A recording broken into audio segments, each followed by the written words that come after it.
Hello, Mike Pereira. How are you? What's up, Mike? I am good, Joe. How are you? How are you, Jordan? Doing well. Mike, are you in California? You in Dallas? Where are you? Where are you right now, Mike? I am in Los Angeles, California. And let's hope that the game is more exciting than the beer snake. I know it does. Do you have any gas or not?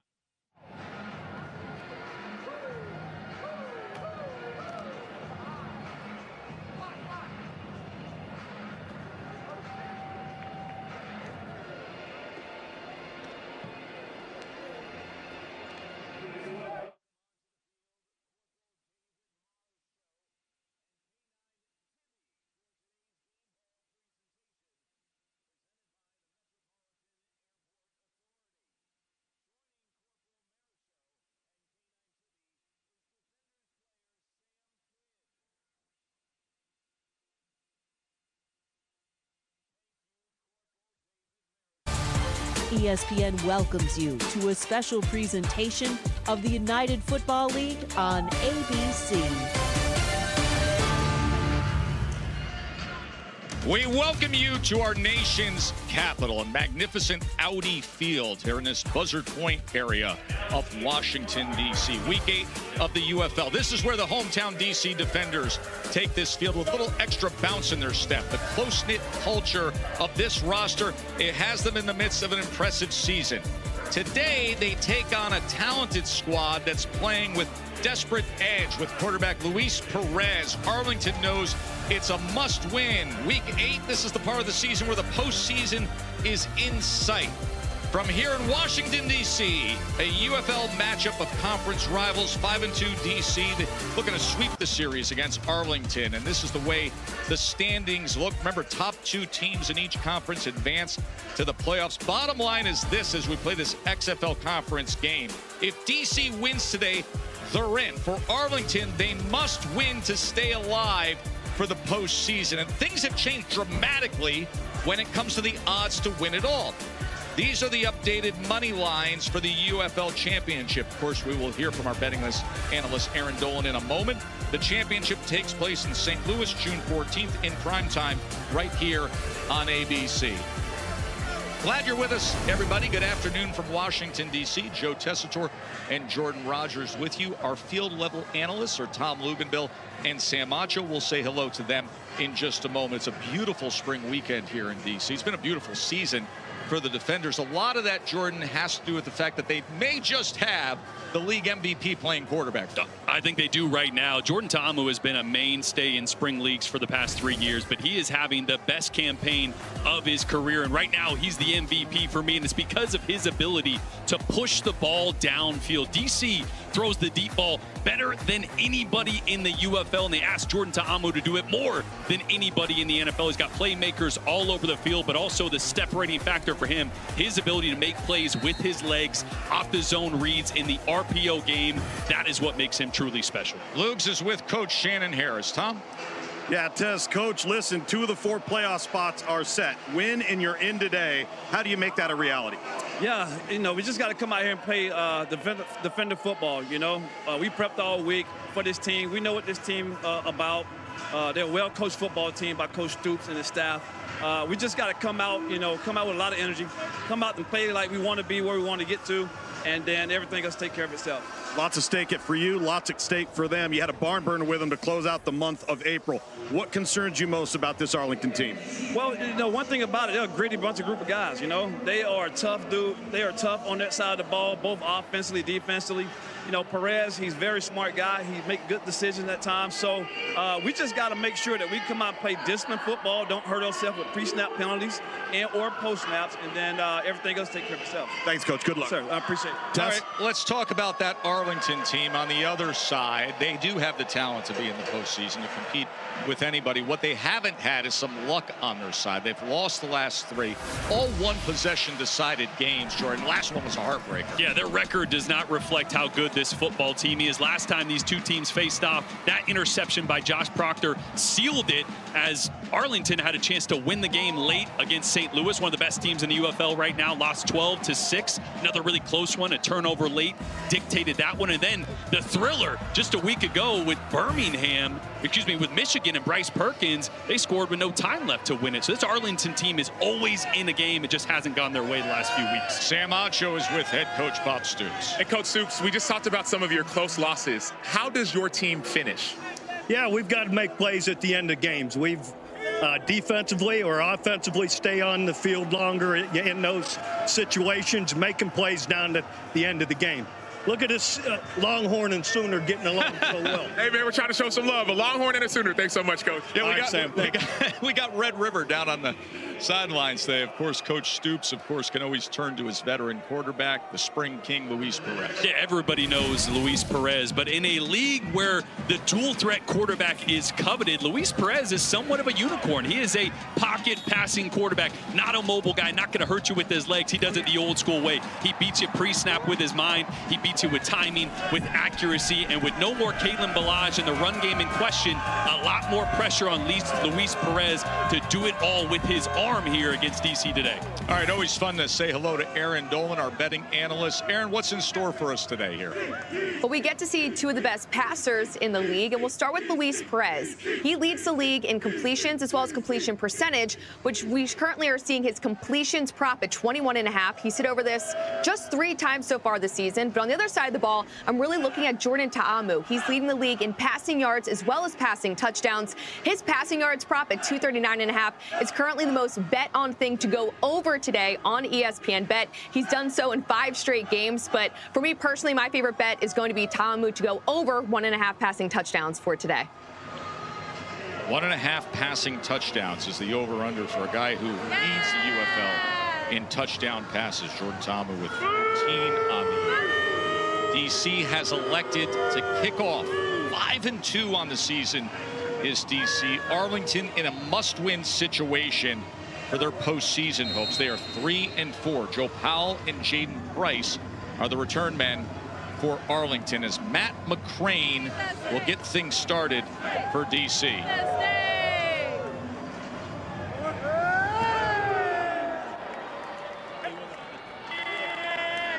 This is Jaden Price on the return. And Price ends up at about the 26-yard line. One of the most enjoyable aspects of doing a game in DC, Luke's monitoring that beer snake. Well, I certainly am here. We're in the end zone. We're ready to go. We've got 15 cups so far, and I've got my beer snake. 16. There we go. Here we go. 17. Here we go. I got my beer snake consigliere here. Evan, what's the number? What's the goal for today in terms of how far this is going to go up? Oh, I would love for this thing to get up all the way today.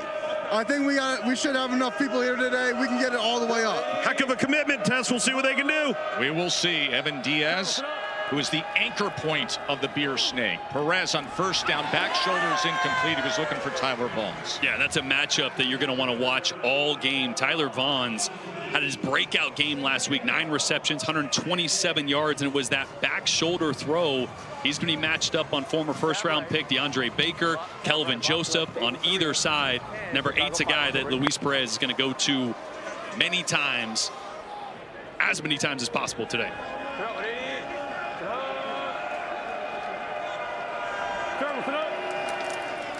Here's Hunter on the carry as he is taken down at the 28-yard line. Tackled that time by Maxwell. All right, let's go 11 Burnett. Left hash. Middle. 5 Dixie left. 50 5-0 F choice X go ZX. 5 Dixie left. 50 F choice X go ZX.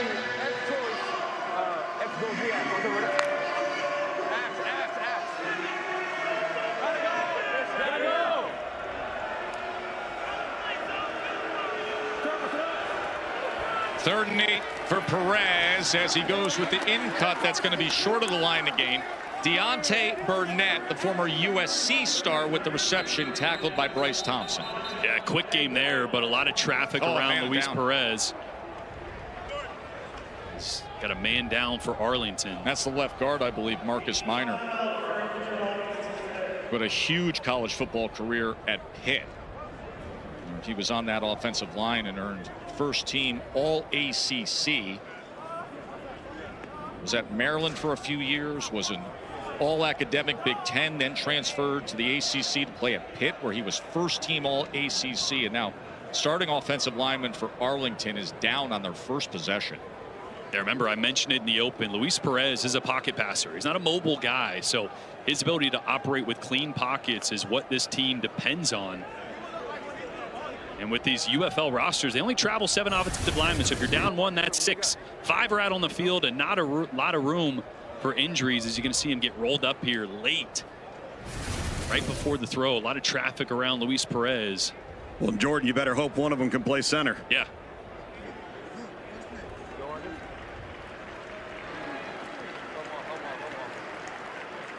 Well, he is able to put some weight on it as Minor makes his way off the field. Remember, that was 3rd and 8, and the reception went for 5 yards. So 4th down, the punter, Marquette King, the longtime NFL star, is out there. And our first look at Chris Rowland, who will be returning this punt, one of the best playmakers in the UFL. Dangerous with the ball in his hands. Marquette King on to punt as he skies this and turns it over and drives it all the way back to the 10-yard line for Rowland. Ball is out. The ball is out, and there is a fight for it. And Arlington believes they've recovered. I think it was the long snapper that ended up on that one. Antonio Ortiz is the long snapper down there. And coming it is Arlington football. Off the fumble, and Ortiz recovers it. Yeah, Rowland had a fumble on a kickoff return last week as well. Ball security issues on special teams, and this is going to give Arlington great field position to start this game. Tom Luganbill, how much do you appreciate a snapper getting down on punt coverage and coming up with a football? Well, listen, I was down here right in front of it when it happened, and he came in, swooped in, got in the field position, technically sound, but you know what it tells you? It tells you that long snappers are athletes too. He had to run 45 yards to cover that thing. Like your son playing college football. Exactly. At Western Kentucky. Eastern Kentucky now, come on. Oh my God, that is horrible of me. Oh Eastern my goodness. Kentucky. EKU, major shout out. Hunter stacked up for a tackle for loss. Sam. So I got the man of the hour. Antonio, I know you got to go, but let's talk about it. You're a long snapper. How did you recover that fumble? What happened? No, I saw the ball and just hopped on it, man. That's it. They were punching. They were trying to rip it out. I was holding on to it. What was going on down there when you had the ball? They were trying to rip it out, man. I was holding on for dear life. Awesome. Great job. I know you're getting ready for a field goal, but great job. All right, thank you. It's 2nd down. Where does he have to go? He wants to get his snaps. Hey, 2nd down. Where you got to go? Where do you got to go with 2nd down? I trying to get rid of a field goal. I'm trying to get someone Marquette. Perez. Incomplete. He was looking for Vaughn's. DeAndre Baker, the former 1st-round pick, with coverage. That's a long snapper's dream. You got interviewed in the 1st quarter of a game, and you're trying to go get snaps in on 2nd down? Well, he's efficient, right? It was his dream. He was running over so we can get his snaps with Marquette. It's 3rd down already. You know the play clock goes flat. Play clock goes fast. So he's trying to get ready. He's already getting ready to get to prepare for the field goal. 3rd down and 14. White Cadillac, you got Sal Cannella, the big tight end target, matched up on Baker.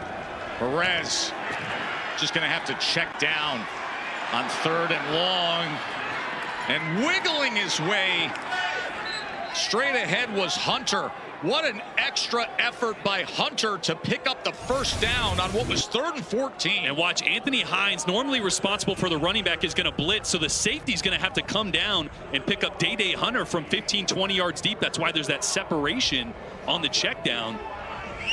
And a really good job by the veteran quarterback of finding him, as you see the True Vision chest cam on Day Hunter.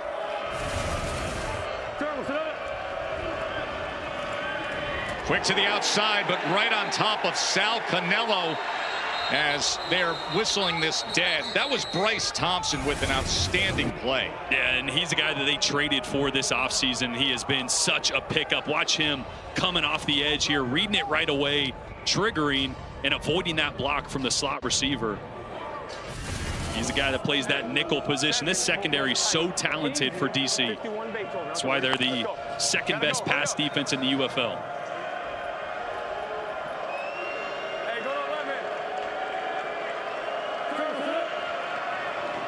Second and 12. Perez being chased back by Joe Wallace. And because of that, he has to throw it away with the big 300-pounder getting free. And Joe Wallace is a game wrecker, man. He has been so good the last couple weeks. You see him knifing through the A-gap. Luis Perez wanted the matchup of Day-Day Hunter as running back on Anthony Hines, the linebacker, on a rail route into the end zone, but great coverage, and the pressure from Wallace caused him to scramble and move on. 3rd and 12.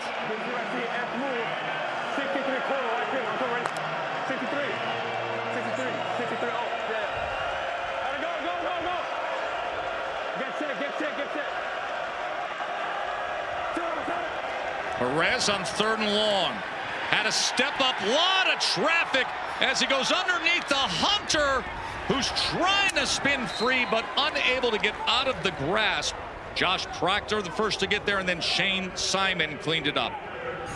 Yeah, watch Andre Mintz, a little game coming here and then looping around. Roberson on the right side is going to cause Perez to step up, and then it's the ET game on the left side. Mintz almost gets to him. Causes once again another check down throw to get the ball out of his hands and avoid a sack. So Antonio Ortiz, who had the fumble recovery, was anxious to get out there and snap. Now he gets this opportunity as Lucas Haversick will have the short field goal attempt that he puts up and in. A 30-yard field goal for Haversick. 3-zip Arlington.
I'm gonna play for you. I'm gonna play for you.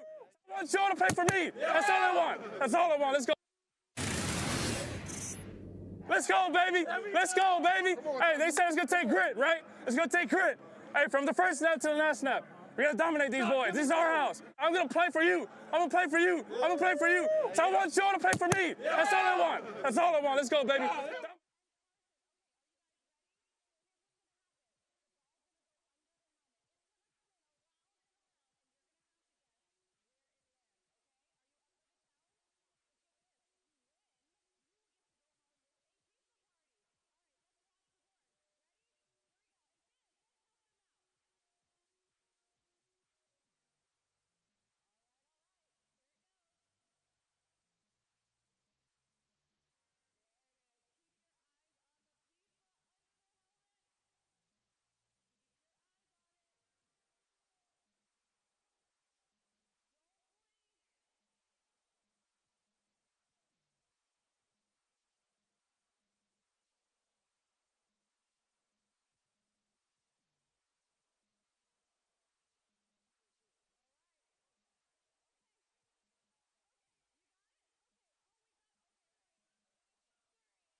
Beautiful afternoon here in DC as UFL is brought to you by Progressive. Protect your auto, home, and business today at progressive.com. Week 8 of the UFL. DC has been one of the big stories of the season. They're sitting here with a chance to get to 6 wins, secure a spot in the postseason, but Arlington has been right there in so many games, and if they win today, they are still very much alive to make it into the playoffs. 30-yard field goal moments ago after we had the turnover on the punt return. This is Chris Rowland, who fumbled the punt return as Rowland makes a good return out towards the 30-yard line. Here's what Jordan Ta'amu sounded like in warmups. Let's go, baby. Let's go, baby. Hey, they said it's going to take grit, right? It's going to take grit. Hey, from the first snap to the last snap, we got to dominate these boys. This is our house. I'm going to play for you. I'm going to play for you. I'm going to play for you. So I want y'all to play for me. That's all I want. That's all I want. Let's go, baby. Dominate, baby. Let's go. Win on 3. 1, 2, 3. Great level of intensity from the veteran quarterback, the former Ole Miss star, now 27 years old and having one of his best seasons. 37 Gucci. Alert 46. 37 Gucci. Alert 46. Oh, this ought to be good. 37 Gucci. Scarpe Italiano. Allora, sto bene. Leading the UFL in almost every single passing category, and stat chasers will say, oh, but he's last in completion percentage. Yeah, because they throw the football deep downfield more than anybody. He takes a lot of risks, but he is accurate downfield. They go with the jet motion, Rowland, and Rowland able to turn the corner and get the first down. You see the explosiveness on the edge from the 5'8" Rowland. Yeah, and he's going to have 2 lead blockers to the left here. And I love getting the ball in Chris Rowland's hands early. Had the turnover on special teams, but last week, only 1 catch for 7 yards, only 2 total targets. Getting him involved early, and here it goes. Oh, they keep it on the ground with Jackson, and he is gone just like that. A 57-yard touchdown by Deion Jackson.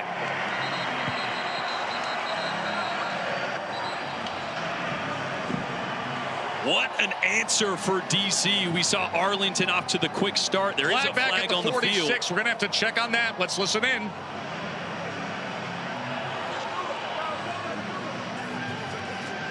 OBO 2-0. 25-88 engaged. Try to separate. We're going to bang him 25 with a personal foul for out of bounds, continuing in his act. And then we got, after the play, 25, we just need to warn that coach over there about him and his actions. Grabbing his crotch and everything. 25 personal foul.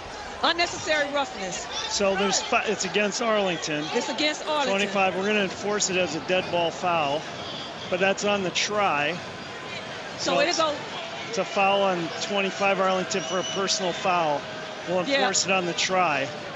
So find out what the DC coach wants to do in terms of, Personal foul, defense number 25. Penalty will be enforced on the try.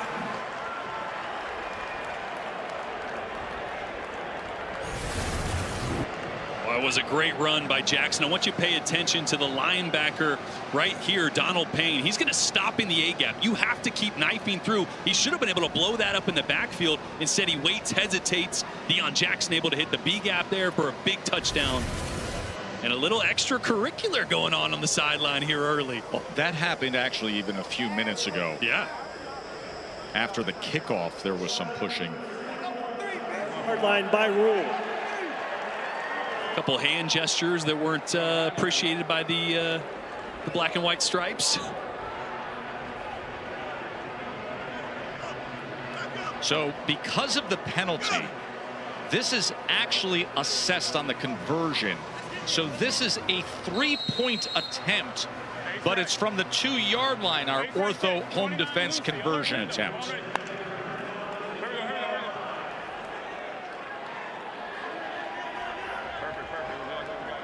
So a 3-point attempt from the 2. As Jackson catches that seam and is in.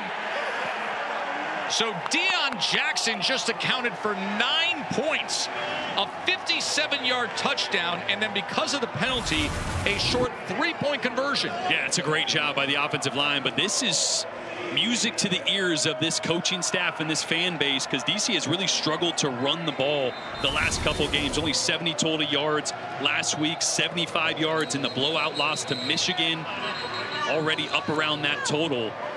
When they can get the run game going to complement the play action, the RPOs, the downfield passing from Jordan Ta'amu, this offense is nearly unstoppable. When they don't run the football, they struggle. Got Deion Jackson right here, 9 points in one man, a 57-yard touchdown, and of course the conversion. What did you see off of the left side? Had a nice little jump cut in there, but what did your eyes tell you? I just seen one backer in the box. You know, I pressed it, made him stay middle. My lineman, they cleared the lane to the left. Rest is history. All right, go do it, buddy.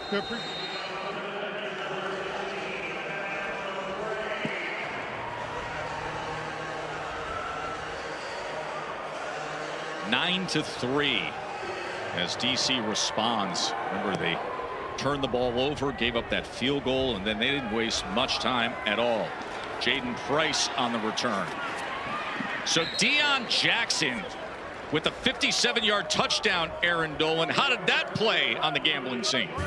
Well, for him to score the first touchdown, it was plus 500 odds on ESPN Bet. So what that means is if you have placed a $10 bet on him to score the first touchdown, you would have won $500. Now $50. On top of that, this is a guy that scored in 3 of the last 4 games, and now that pushes up this total. And keep in mind, overs are continuing to be the narrative. They're currently 16-7 since week 3. So the public's liking the over for today. We'll see how high it gets. No doubt about it. Already 12 points on our board. Orbit, play action, and then the throwback screen set up to Jones, who's able to get through a little bit of traffic. But, man, that takes time to develop and gives the defense a chance to react. Yeah, a lot of time. And DeAndre Baker, the corner on the backside, does a great job of staying home. He's out of your picture to the right, but he's going to just slow this thing down enough, eat up one of the blocks to allow Bryce Thompson and everybody else, Josh Proctor, to come in and make the tackle to keep that from being a big play. All of that for 2 yards. Yeah. Yep.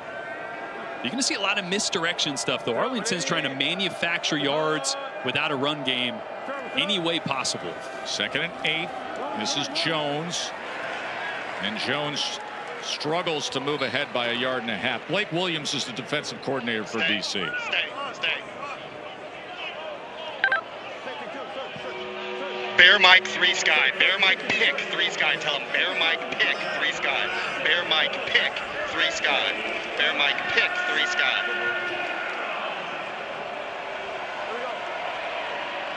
No, 9, you're still on their side.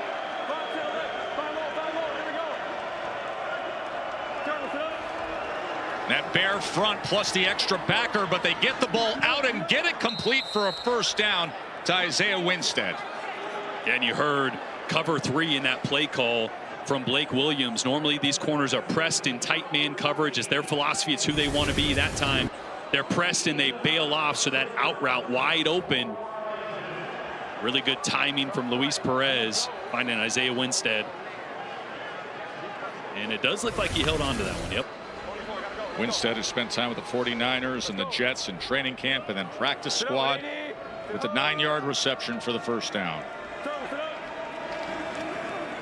Play action, orbit motion again. Perez takes a shot downfield as he's able to connect to Deontay Burnett. Great reception on the sideline by Burnett. And such a good throw. You've heard broadcasters say quarterbacks, when they layer the ball, that's what layering the ball is. You have 2 different defenders, Kelvin Joseph, Bryce Thompson underneath. That ball's got to get up and over. Great job by Luis Perez. 21-yard reception by Burnett off a nice throw by Perez. And a little miscommunication. The whistles blow, and the officials will clean this up. Substitution mechanics. Cool. Guys, I think DC wants to have this challenge. They don't feel like the second foot came down. Let's reset to 15 on the play clock. 15. They don't feel like the Burnett second foot came down on the preceding catch, you're saying. Correct, yeah. 1-5. Well, listen, they should. It's a 21-yard gain for a first down. No doubt. Let's see if there is a challenge from Shannon Harris. Remember, early in the game, if you lose that, you lose your challenge for the rest of the game. You have to be 1,000% sure challenging something early in the game if it's not a big-time scoring, change of momentum type play. Even if you are 100% sure, you still have to assess the cost-benefit analysis. Is it worth it at this juncture this early? And flag comes in there with some movement. 71. False start. Offense number 71. 5-yard penalty. Still first down. And great audio there. We heard Luis Perez right here. He thinks that DC was screaming out a snap count, simulating a snap count, which triggered the false start from the offensive line. 363 hog, X stop. 363 hog, hog. You gotta stop. You gotta stop. Hog, hog. 363 hog. You gotta check sit. You gotta check sit. Here we go. Sit up, ready? Sit hard. Turn, sit up. 1st and 15 after the penalty. Back shoulder this time to Burnett, as he will bring it in at about the 33, 34-yard line. And nobody throws that ball better than Luis Perez. I mean, he had like 4 or 5 of them last week to Tyler Vaughns. That is a tough throw to get it down and outside. Really great timing and accuracy there as you got a receiver running away from you. You got to put it right on his back hip. Stay, 62. Hey. Hey, let's go up. Turn, sit up. 2nd and 6. Edge pressure. And he's unable to survive the end of that play as the ball came out. DC says they have it. And they do. It is a fumble recovery by Joe Wallace. Yeah, and it was Derek Roberson initially working on left tackle Ricky Lee. Roberson, 5.5 sacks, having a monster year. Definitely in the conversation for Defensive Player of the Year. Coming off the edge with the speed rush. And then Fisher from the right side. Watch the initial rush right here. And then it's going to be Fisher that finishes it off. But that first pass rush, Luis Perez got to step up right into pressure, right into Fisher's lap, and does a great job of not just holding the quarterback, but ripping the ball out. So a turnover in the hands of Washington. DC defenders are up 9-3. Presentation of the UFL will continue after these messages and a word from our ABC stations.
next. Back here in D.C., 9-3 D.C. with just under 6 minutes to go in the first quarter. Here with Malik Fisher, been wreaking havoc defensively. It seems like you guys have a nice beat on the snap count and what you're seeing. What are the tells that you're seeing that are giving you that extra step? Well, all week, all season, we just practice getting off, making sure we keep the ball, make sure our eyes are good. And when we come in the game, we're not really listening for the snap count, but it's a lot of other things that we're looking at with the ball and everything. This team in the offensive line that you're facing right now seems a little antsy. They've had some false starts, have some jitters. Yep. Is it time to really start heating them up with some pressure? Oh, yeah, that's what we're here for. We got the home crowd. They're making some noise, and we just want to get them rattled and get them behind the sticks and just keep them trying. All right, brother, keep it up. Thank you. Thank you. Man, see you. Yeah, that home crowd's been making a lot of noise based on what they've seen early on. Willie Taylor with the TFL against Deion Jackson. Jackson, who had the 57-yard touchdown run earlier. Was that just the third play from DC so far in this game? Yes, 15 plays for Arlington, 3 for DC, and a 9-3 lead for DC on just their third play of the game right there.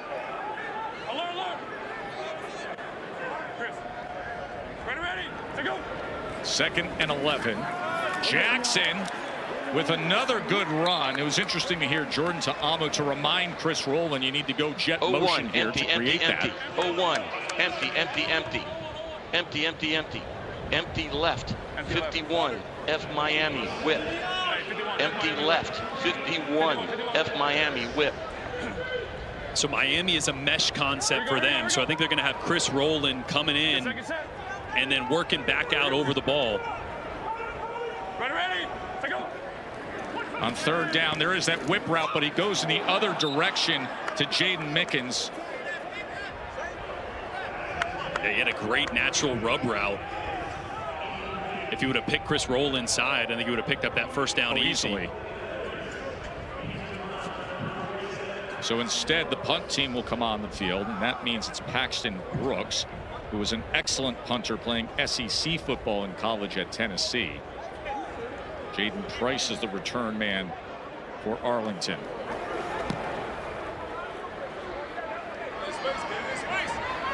Fair catch at around the 15-yard line.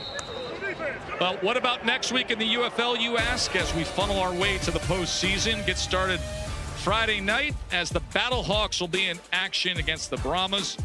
These Renegades will be on ABC Saturday at noon. Panthers and Stallions is 3 p.m. on ABC, and it wraps up with the Defenders against Houston at 4 p.m.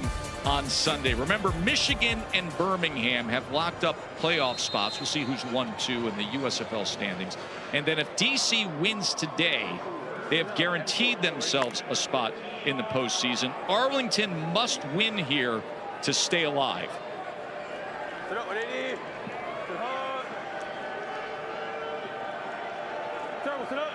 Perez on first down.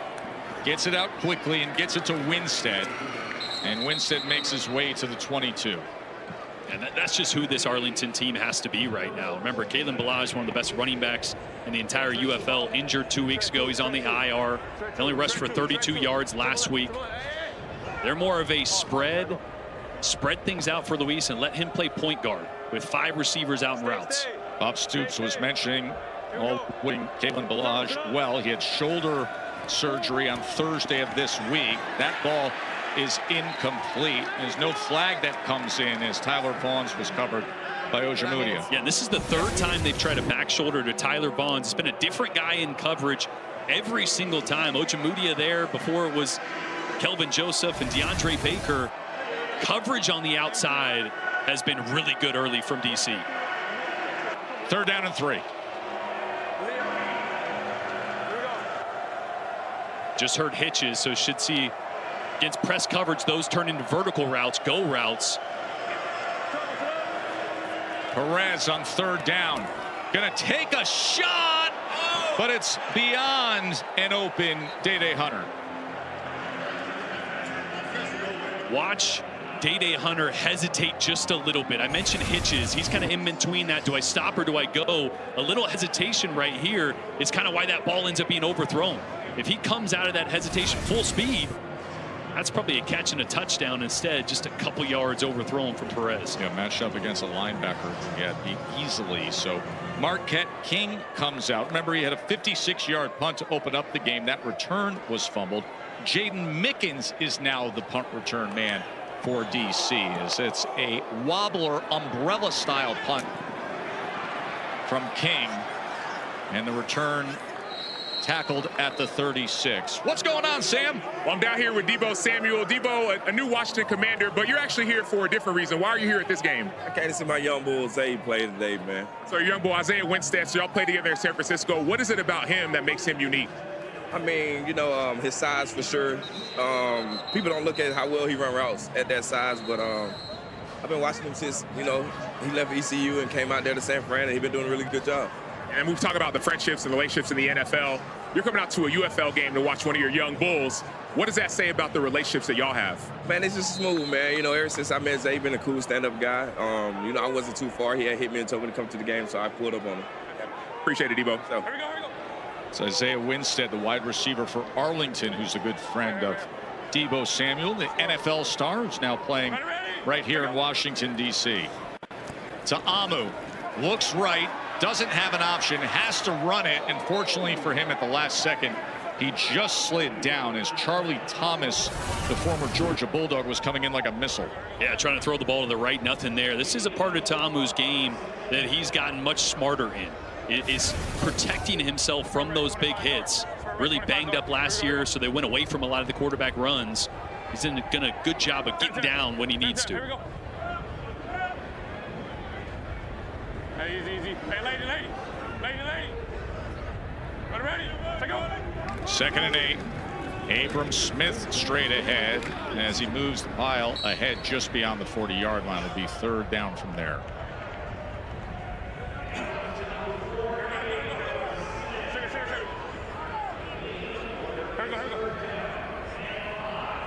Hey, bunch right close. Zach, red, Z-Mesh. Ready. Here we go. Z-Mesh, so should get some of those crossing routes over the ball, trying to get a rub route. Little motion to tell you if it's man. It is man, so these guys will stay on the run. 3rd and 5 to Amu. And here is Chris Rowland in space. And that's dangerous.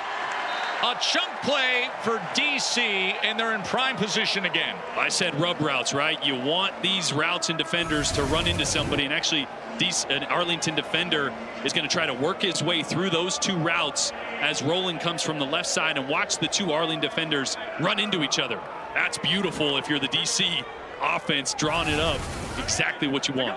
31-yard reception for Rowland, and Jordan Ta'amu pulls it, and it was a smart move as he glides his way inside the 20-yard line.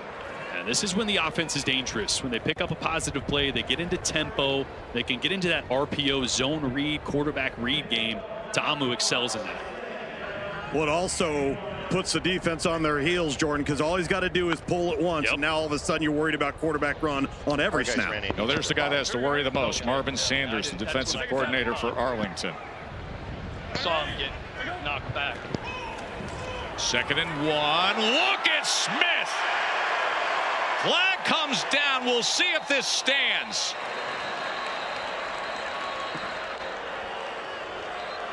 The hold, number 51, holding, 51. Holding, offense number 51. 10-yard penalty from the spot of the foul. Repeat 2nd down. Yeah, it's going to be Maedi, the center. But watch the backside defensive end. Watch this defensive end. This is what the zone read does. Watch how much he hesitates. He should be able to make that play on Abram Smith from the backside, but because he's worried about the quarterback run, he stays home. Without the holding call, it's a big run. You see the holding right there in your screen. But just like Luke's was saying, as soon as you show the quarterback running once, now that backside has to be really careful, and then these runs start to get north and south with seams. Just 7 seconds left in this first quarter.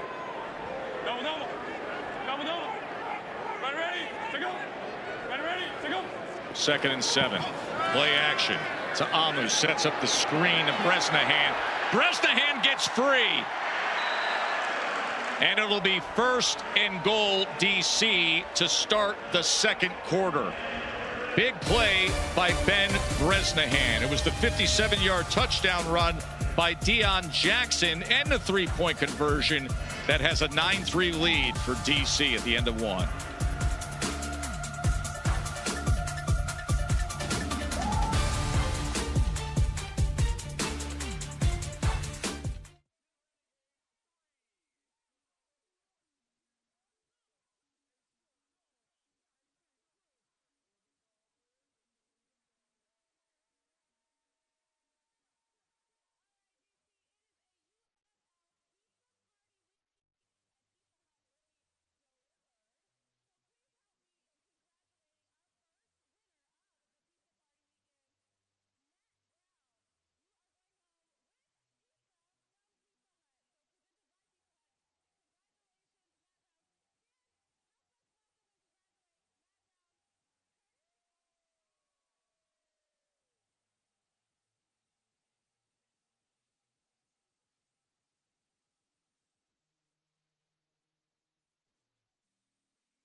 We got some of the DC Defenders fans trying to add to the beer snake with the old school English judicial wigs right next to a guy like Uncle Sam. And there's Mr. Defender himself.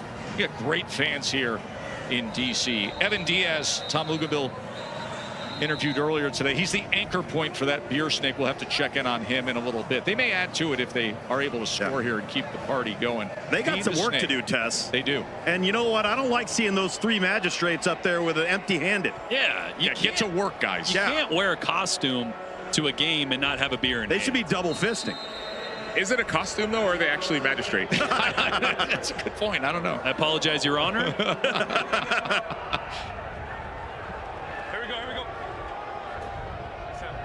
It's 1st and goal. Here's to Amu with Abram Smith blocking, but he's tackled for a loss. That was Charlie Thomas knifing in.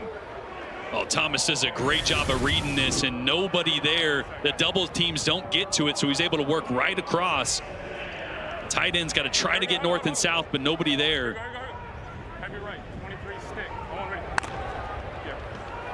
It's a loss of 3.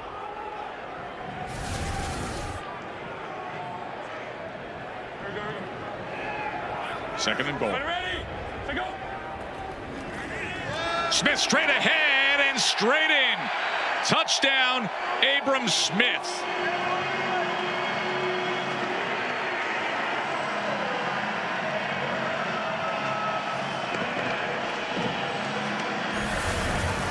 Boy, this time, watch the defensive end vacate with the tight end and the linebacker. So 2 guys go with the tight end, nobody backside to try to squeeze that or cut that run off.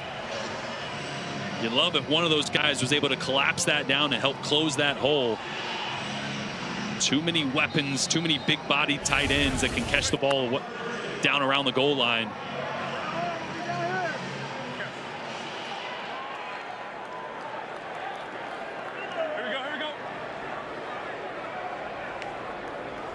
Two-point conversion attempt for DC. Tamu with time, back corner of the end zone. That is overthrown. 15-3 is where we stand right now. Aaron Dolan. Well, guys, right now on ESPN Bet, you can bet Arlington's next drive odds. And so far, we've seen field goal cash. We've also seen other cash, as well as punt came up twice. But the one thing to note here is look at the touchdown at plus 340. That's something that really stands out to me because they've only had 2 touchdowns through their last 29 drives. So, again, you can bet this right now. It is alive and available on ESPN Bet. And with a 12-point margin, of course, Arlington would love for that, to have a touchdown on this next drive. As right now you see Shannon Harris already talking with Tom Luganville. Lugs, what's he saying to you right there? So they thought there was a face mask right there on Abram Smith, and I agree with him. I think there was as he crossed the goal line. So Shannon Harris is saying, I want that call, so we'll go for 3, but we'll have the ball on the 1-yard line. And he saw it, and I just went over to him and said, I think you're right, it was a face mask. Well, that's what happened on their first touchdown. There was a penalty that moved the ball closer, and they were able to convert for 3 points. Deion Jackson scored all 9 points in that moment. 15-3 with both running backs having scored touchdowns. Tess, how great is this? They just walk right up to the head coach, you know. It's just start talking to him. No, it's honestly the best serve the fan football broadcast there is. Give credit to the UFL with really the common sense leadership decisions of do what is best to serve the fan and serve the broadcast. Jaden Price on the return as he hesitated with that live ball bouncing. The coverage unit able to get down there in time. We got the series finale on Sunday Night Baseball between the Mets and the Yankees at 7 Eastern on ESPN. Coverage begins at 6 Eastern with baseball tonight, Sunday night countdown. Of course, all New York buzzing, not just about Mets Yankees, but the Knicks advancing in the NBA playoff. Did you see, by the way, the party scene on 34th Street? I did see that. That was unbelievable. They've been waiting a long time. I mean, it wasn't an NBA Finals, just second round. Can you imagine if they do advance to the NBA Finals, win an NBA championship? That's going to be bananas. People on the top of billboards on 8th Avenue. Well, Knicks fans, one of the more tortured fan bases, I would say, over the last few decades. Letting off some steam. That's number 55, 5-yard penalty. Still first down. Your boy Timothy Chalamet was in the midst of that. Is that my boy? Yeah, that's your boy. He was. You didn't watch the Dylan flick? I didn't actually. Oh, it's a great biopic, dude. Pretty good. Yeah. Yeah. Luke's back me up on that. Pretty good, and I'm not even a Dylan fan. I thought it was fantastic. 1st and 15 after the penalty. Perez able to get it to the big tight end. As Canella and flag is down, we'll check on that. I've got back at the line of scrimmage. Defensive pass interference, number 9. It'll be declined. Oh, they caught the ball? Correct. Okay. Yes. Pass interference, defense, number 9. That penalty is declined. Result of the play, first down. Watch Day Hunter. This is what you got to do as a running back. Just get in the way sometimes. He's going to get run over by Maxwell. I always used to hear, though, as a running back or on special teams, just get run over slowly. Right. Yeah. Right. That's all you need to do. Yeah. It's okay if you get run over. Just make it happen slow so the quarterback or punter or kicker can actually get the ball out. And a challenge flag comes in. Shannon Challenging Harris. at the left tackle left early. Okay.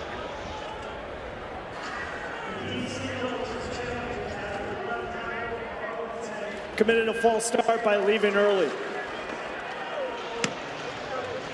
This is what we were talking about earlier. This is dangerous because look at where they are on the field. That was not a big play. Correct. And we're going to watch here. It does look like Ricky Lee's got a little bit of a head start. Let's listen into Mike as he kind of works through the replays here. Okay, I want to look at feet now. I want to see at regular speed, how the officials have to see at regular speed. And watch the center of the ball. Look how quick that is.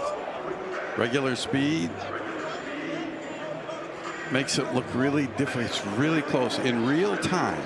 That's not one that we want called. It's too close. So we're going to deny the challenge. So it's going to be deny the challenge, Cole. So it's going to be the setup of the next play. It's Mike Pereira in the Verizon Command Center. Yep. There was no false start in the play. DC has lost its challenge for the game and is charged a timeout. You know, it's interesting also when you listen to Mike Pereira or sometimes Dean Blandinos of the commentary they'll give of, yeah, it's close. That's just not something we want to start getting into, right? We don't want to be calling that the micromanagement. Yeah, we got great slow-mo cameras. You could go frame by frame, and was he a millisecond? Yeah. That's why I love what he said. Let's watch it full speed like the officials would have to if it's not blatant and obvious. But that's why you don't challenge on a 16-yard gain. They're not even in plus territory. Not a scoring possession. Now you don't have a challenge for the rest of the game in what may end up being a really close game. First down with Hunter, as Hunter is leg tackled at the 34-yard line, dragging the man Anthony Hines. And unless it's a 70-yard touchdown, I just don't think there's really anything that merits possession, a third down that should have that merits a close challenge in the first half. It's just, you have to be so sure, and even then, you never know. Perez has completed 7 of his last 9. Here he is on 2nd and 3. As the RPO goes to Peyton. There's a lot of option in that play. Yeah, the option they don't really want, though, is Perez end up running that. I mean, look, he's not going to beat you with his legs. If that's Samo on that play, he's 8 yards upfield. 100%, but I love the design. He's still able to flick it out to the perimeter to a guy that's got a little more speed than he does.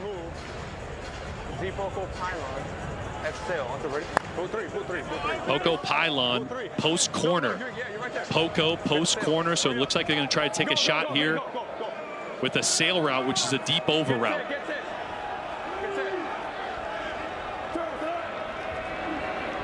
Perez with time. Oh, strip sack. Picked up. This is Maxwell. Scoop. Let's wait for where they're marking it as Mintz came in with the strip sack. It was Maxwell who recovered and returned. Yep, recovered by Arlington for a touchback. Yep. But the ball came loose at the end, and Arlington may have actually gotten a touchback out of this. I think that's what it's going to be here, Tess. I'm down here listening into these guys.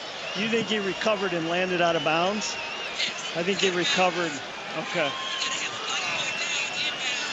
Day Hunter, the running back, was tracking the play. Okay. All right. This was inches away of being a DC touchdown, and it may be an Arlington first down. Is a fumble by DC, fumbled into the end zone.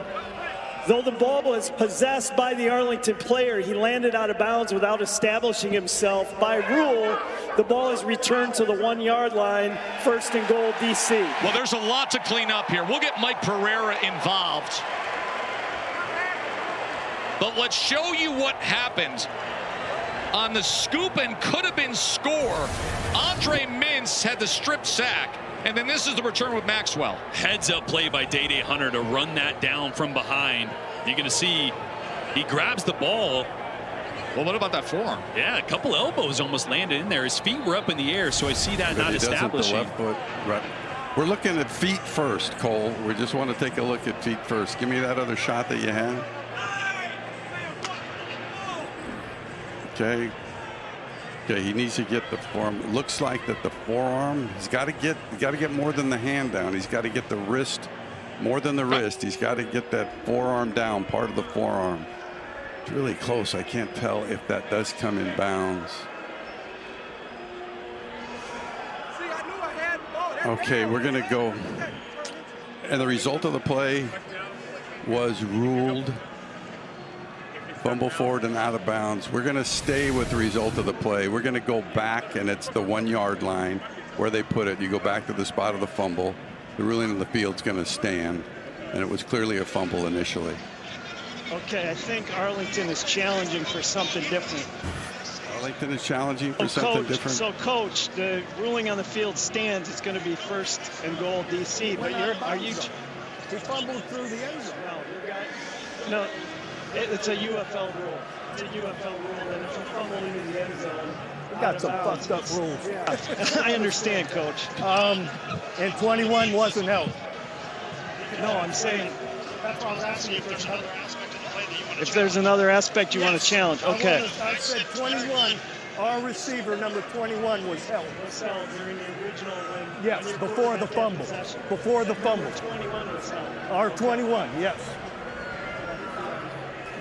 So what Bob Stoops is trying to do stands. here. However, Arlington is challenging that during the original play when their quarterback still had possession of the ball, number 21 for Arlington was held for defensive holding.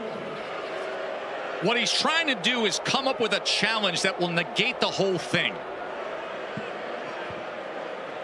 And you could hear some colorful language, or maybe you didn't, but fumbling through normally means you don't get the ball back. Correct. At the one. If you fumble through the end zone. But what they're doing here is challenging even prior to that, so he can negate the whole thing and say, hey, none of this matters because we have a defensive holding. And they think there's going to be a hold on Deontay Burnett just around almost around the oblique there with the left arm from Ojemeda. Did a passing motion yet. So there's no passing motion. And here comes another look. Okay, and you can see he clearly does hook him there. Makes no difference at that point where he's looking, the quarterback. He's going to win the challenge. It is a hold. It is a hold before the pass is thrown.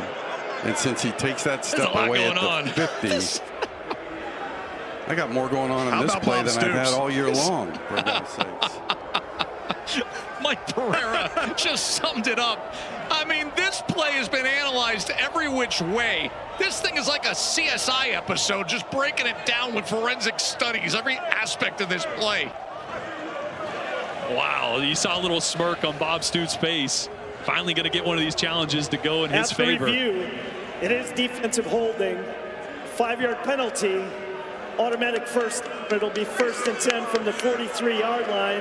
Arlington rechanged their challenge and has not charged a timeout. Tess, this is like when I sit at a blackjack table and I get an ace down and a couple lower numbers. I'm like, I don't know what we're at anymore. Just tell me if I won or lost.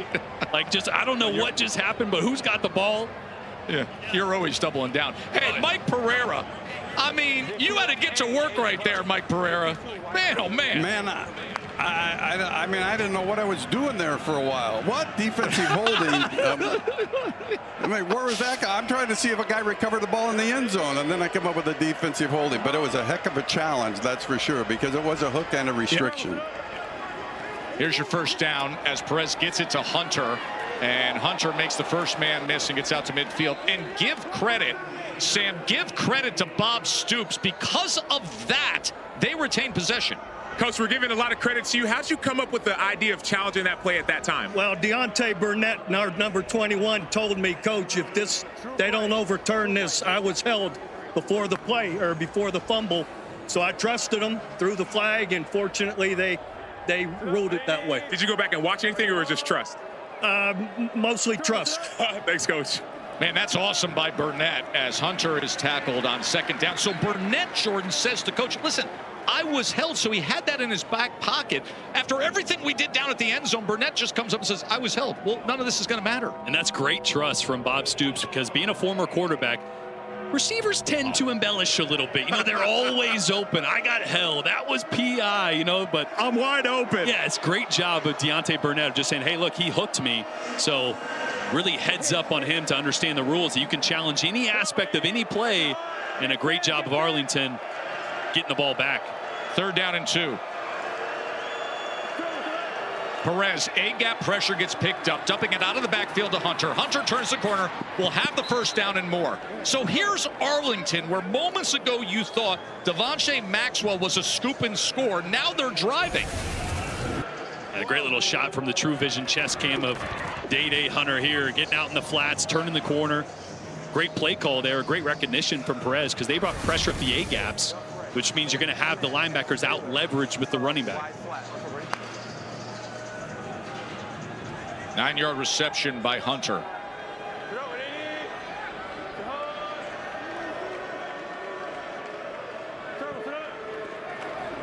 Play action, Perez, pocket collapsing, but wide open is Canella.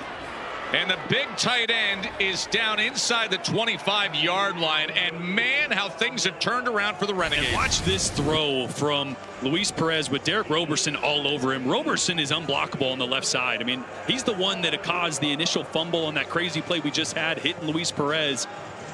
Ricky Lee has not been able to block Roberson all game, but a great job of Perez with an arm around him, just getting that ball to Sal Canella somehow. 17-yard reception for Canella.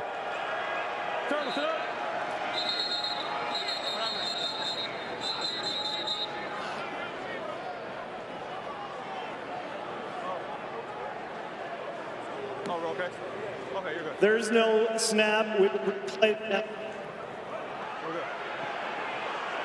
Volker Nipples, our referee.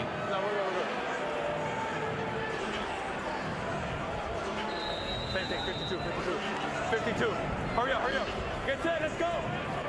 Hey, get ready to get set. Let's go. Here we go. Turn it up. Perez to the end zone. Tyler Vaughn's touchdown, Arlington.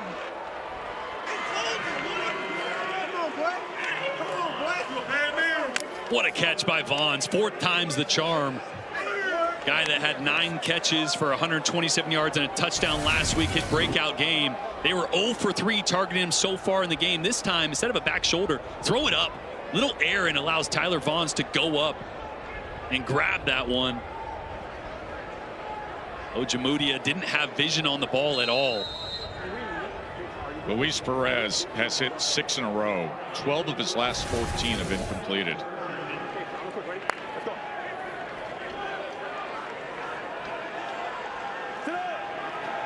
Two-point conversion attempt. Perez back of the end zone, and again goes to Tyler Vaughn's.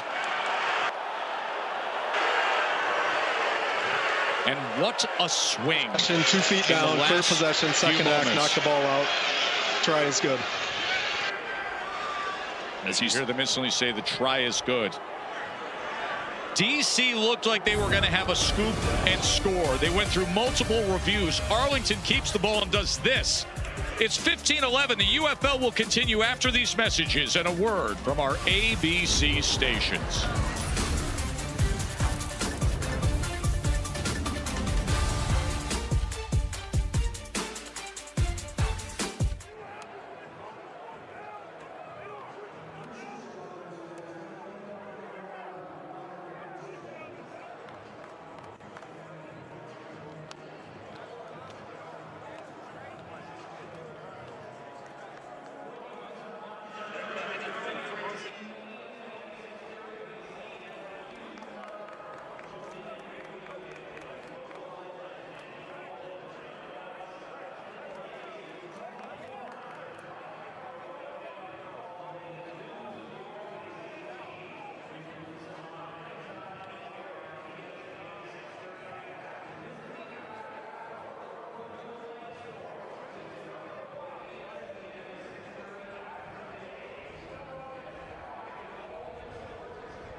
Sequence.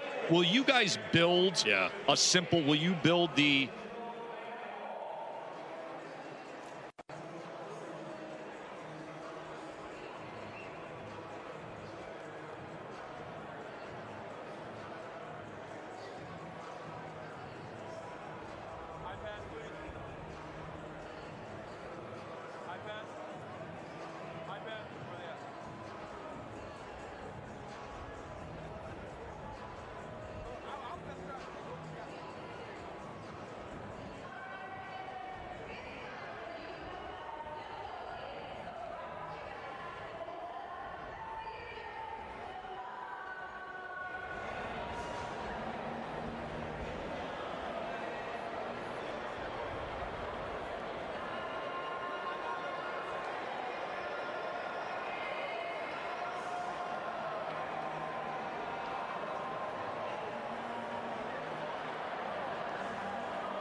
affect your pocket square needs.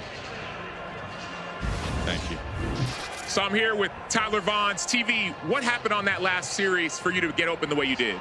We had a zero blitz right there, so I knew I was kind of hot. I had a double move, so I kind of rushed the move itself, so we could just get in a position to where we had a jump ball. And we had a jump ball. I knew it was like an 80-20 ball for me. So 50, not 50-50, 80-20. What does that mean? 80-20 meaning I have an 80% chance. He have a 20% chance. The 20% chance is that the ball was bad. I don't even leave it up to the DB. That's pretty like 100%. Yeah. And then on the two-point conversion, what'd you see there? They went to man again right there. I had my man had a out in basically a nod route. Sold the out, came back in. He was still over there, so it was open for me. And any message for your family back home? Man, I love y'all. I miss y'all to death. Y'all know that. John, keep doing your thing, bro. Appreciate it, TV. Yes, sir. Tyler Vaughn's had a huge career at USC, had over 2,800 yards. By rule, placed at the 40-yard line. On to the 40. As a USC Trojan. In celebration of the UFL's Pizza Party weekend, UFL's given away 100 pizza parties this weekend to fans at home and in the stadium. You can scan the QR code on the screen for your chance to win. Why don't you scan that code and see if we get a pizza up here for halftime? Yeah, can we get one run up here? That's nice for the fans here in D.C. This is one of the great fan atmospheres in the UFL. What do you mean pizza up there? I'm the one burning calories. Yeah, I was just bringing it over to Tom and Sam. Oh, y'all got pizza? Y'all like throw it. Hey, by the way, y'all just throw a box. You guys earned pizza. We will show the fans a little later on how you earned your pizza today with your athletic prowess before we went on the air. Here is Jordan Ta'amu, high out of the backfield looking for Deion Jackson.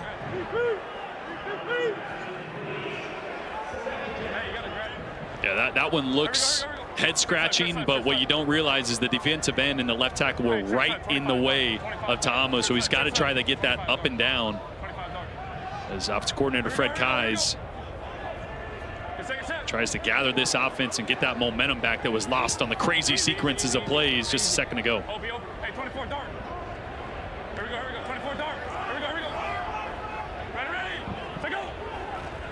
Second and 10 as Ta'amu pulls, and it was a smart move to do so as he goes ahead for over 11 yards and a first down. Yeah, this time Will Clark on the backside. He's going to try to slow play this, but just gives a little too much green grass to Ta'amu. He's going to take that every time.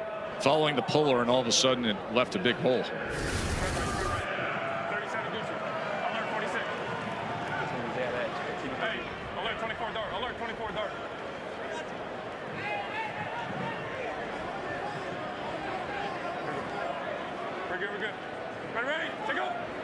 First and 10. They go with roll-in on the jet action. And this time it's well pursued down the line by that entire front, including the corner coming up to play. That's right. 10 personnel. 10 personnel. 10 personnel. Flex Chris. Right. Flex Chris. Right. Philly red. Z cross. X post. Philly red. Z cross. X post. Hey, flex back Chris. Flex back Chris. Philly red. Hey, Z cross. So 10 personnel, meaning one running back, 4 wide receivers. Philly is their code word for play action pass. So you're going to get a play action pass here, trying to hit the Z crosser or something over the top. Hey, kick out the 20. Watch 20. Out there. Ready, to go. Second and 9. Ta'amu as sneaking out of the backfield is Jackson. Jackson cuts back, splits defenders, and makes his way down to the 20-yard line for a big chunk play and a first down. It's a great job by Ta'amu of knowing that when this safety starts to get on top of this guy, it means this guy's going to come on a blitz. So he was pointing out there to get his right tackle, Gunnar Britton, to slide out that way, pick up the nickel pressure, knowing now I can go opposite to that safety rotation and nobody's backside. That's a great job by a veteran quarterback of solving the problem pre-snap. 27 yards from Deion Jackson. Jackson will take the carry, and Jackson, with an extra surge, gets inside the 10-yard line. It'll be first and goal DC. We always called that capping the nickel. When the safety caps the nickel, you got to be ready for pressure, and you want to throw away from it. So really cool insight watching the quarterback do solve those problems, change protection pre-snap. Here we go. Hey, Roger. Ready? Here we go. Here we go. Got a bunch formation to the top here on 1st and goal. Speedy Chris Rowland is out there, but they're going to give it inside and torn down right away by Willie Taylor was Jackson. Willie Taylor with a nice play. And this time they brought an extra linebacker to account for Jordan Ta'amu running the football. So Taylor was on the running back. Outside linebacker, nickelback was on the quarterback. You're going to say, hey, we're not going to let Ta'amu just get these easy pulls, 6-7 yard runs. Marvin Sanders, the defensive coordinator for Arlington.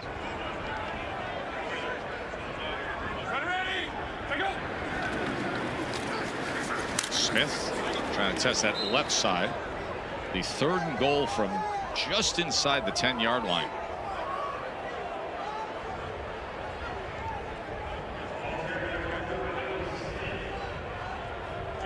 Let's get it right here, coach. Let's go. Ace left, 38 race, Minnesota. 38 race, Minnesota. Ace left, 38 race, Minnesota. Come on, ready. Go all the way across. All right, come on, Chris, come on. Here we go. Hey, get out. Heard him say, come on, Chris, let's go. Here is Chris Rowland. Throw back to Ta'amu. Blocker in front. Ta'amu reaching out and scoring.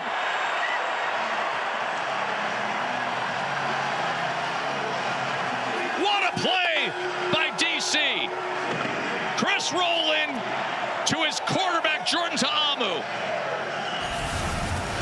Boy, watch Ta'amu slow play this. So this motion, Rowland's going to pull the defender out of the way, and then watch Ta'amu just kind of backpedal. What you can't do is sprint out of here. You're going to give it away. So he kind of just backs up casually.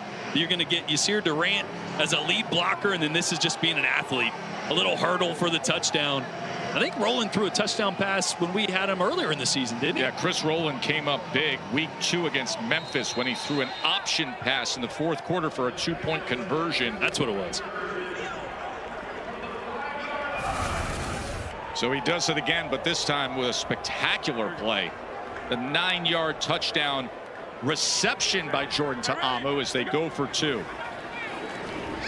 And they come around, reverse it with Mickens. As Mickens couldn't get there. Boy, the play calling, fun to watch. Chris Rowland throws a touchdown. And Ingrid Smith Rowland, his mom, is watching at home. And Ingrid is loving it. Ingrid says, that's my boy. He just threw a touchdown pass.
Back here in D.C. with Chris Rowland. Now, when we talk about access here in the UFL, this is access. We've got your mom there, Ingrid Smith Rowland. We've got your dad there. And then where's Lola? Where's the dog? Everybody's talking about the dog. I don't know where she's at, but that's my pride and joy. Lola, wherever she's at, she's probably somewhere going crazy because they hear my parents screaming.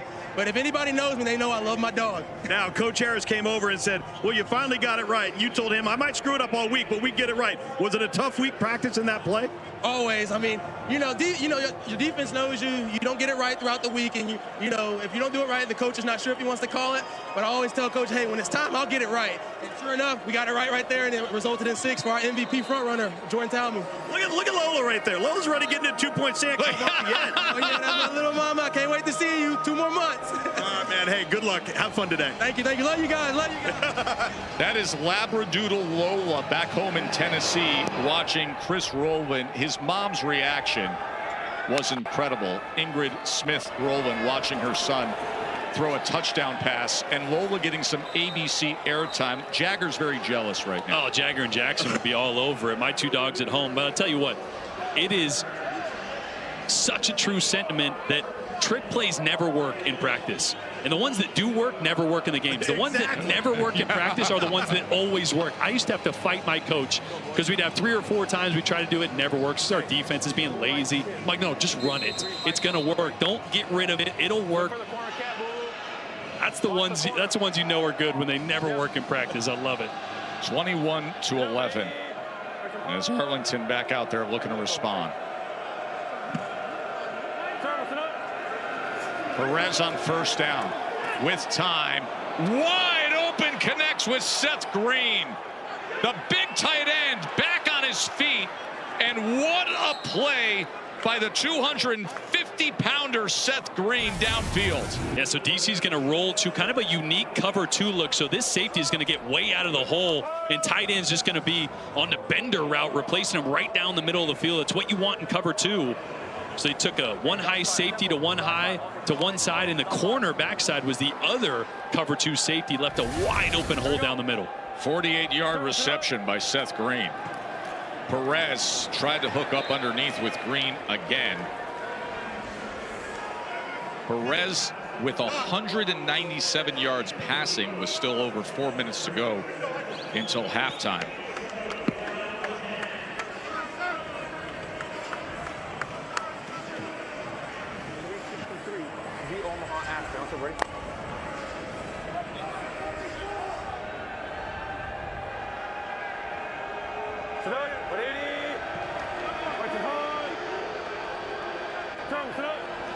Second and 10. Perez back shoulder, and that's incomplete as he was trying to get it to Deontay Burnett.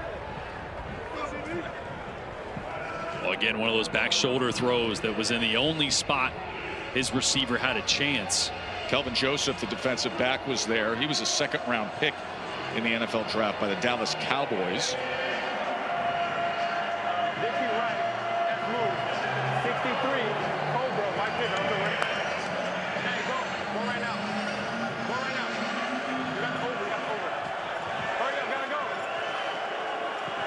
Play clock counting down. That's why he says hurry up, gotta go.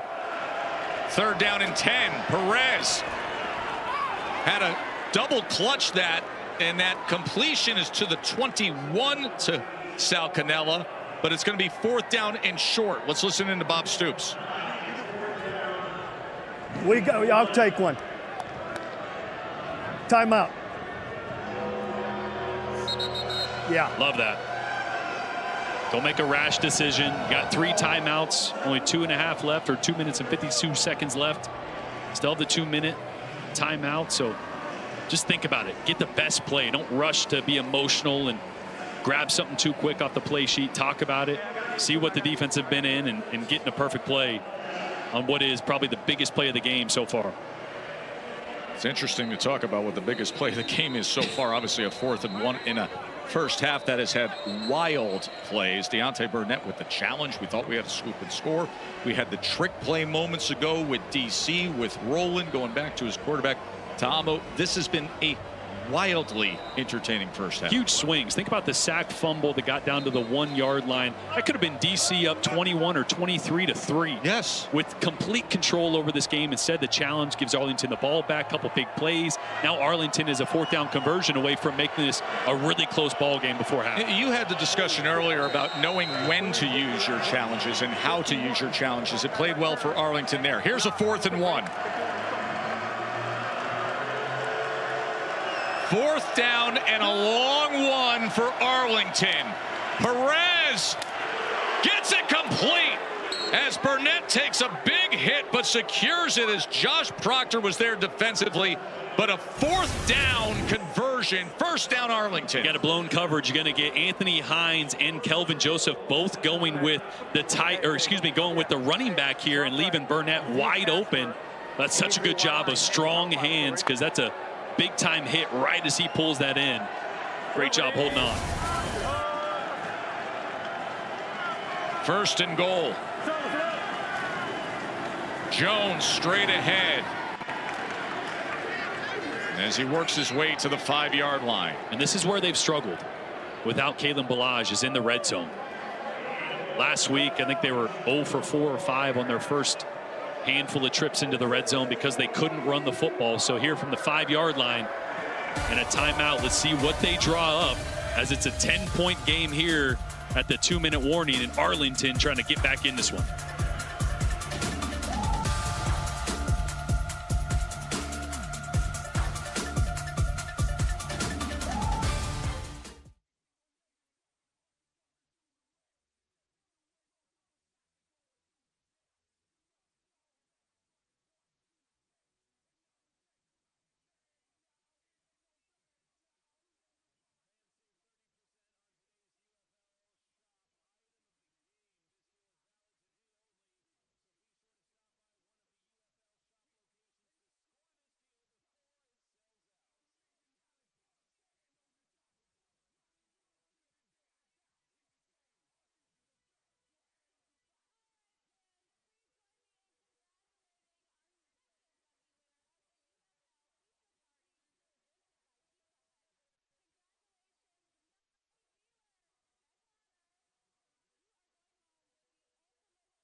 Boy, what a fun day here, right here on ABC, because as soon as we wrap up with this UFL action in D.C., it is Game 7. Thunder and Nuggets. Countdown crew will get us started immediately after our game. Brian Windhorst talking about the Thunder's inability to score late in games, kind of succumbing to some of the pressure. So let's see how it goes with Jokic and the Nuggets. Game 7, not more pressure than that. Got to score late in games when the pressure is turned to a 10. I typically turn to Jeff Calhoun, of course, great basketball mind, son of one of the greatest coaches of all time in our booth, for our basketball analysis. But you listen to Windy, you do you. I got my ears up, you know. I dabble.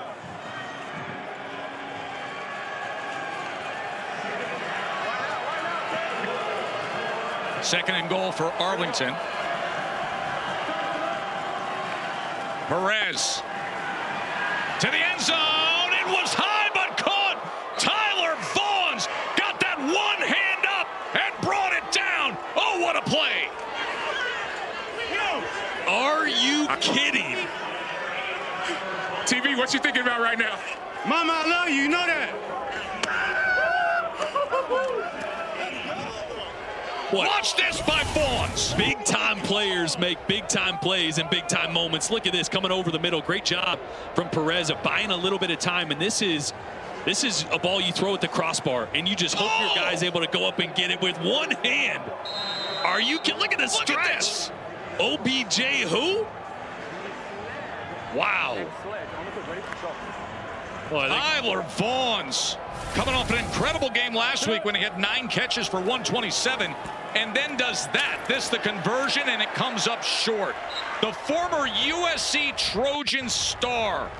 He is putting on a show today. Tyler Vaughn's 2 touchdowns in this first half. Yeah, they call him TV. He is made for TV. He called those jump balls usually 50-50, 80-20. And that time needing just one hand to go up and get that one. Tyler Vaughn's, you said it was 80-20 balls. What was that ball over there? 100%. 100%. 100%. Come on. You talked about the USC connections, all the guys on your team. What does greatness look like for you?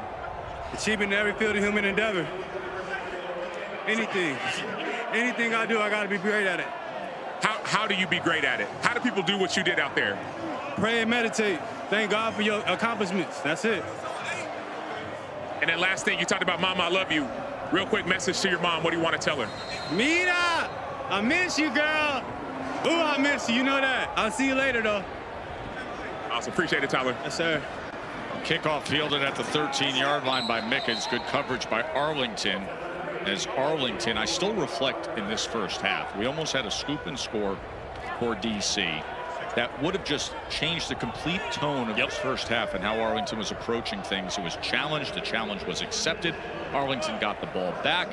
And now 2 times they've come down the field and gone to Vaughn's, and it's just a 4-point margin. I love Vaughn saying, how do you do that? Well, prayer and meditation. Yeah, and a lot of hours on the jugs machine. Yeah, exactly. Because you don't have mitts like that to be able to pull out a one-handed catch at full extension if you're not working on your craft. That dude is talented. And remember the stakes here. Arlington has to win today to stay alive for the postseason. DC wins today, and they know they are in. To Amu downfield as he gets the strike to Cornell Powell, the former Clemson wide receiver. And just the 6th pass attempt for Ta'amu, and the first time they've really pushed the ball downfield, which is a staple of this offense. Great location on the back shoulder to Cornell Powell on that one from Ta'amu. Powell, who played for Dabo Swinney for 5 years, 5 ACC championships, 2 college football playoff national championships. Jackson can't go anywhere. He's tackled right at the line of scrimmage. We're not done yet. We got a minute and a half. I feel like there's a lot of football left in this first half. I agree, Jordan.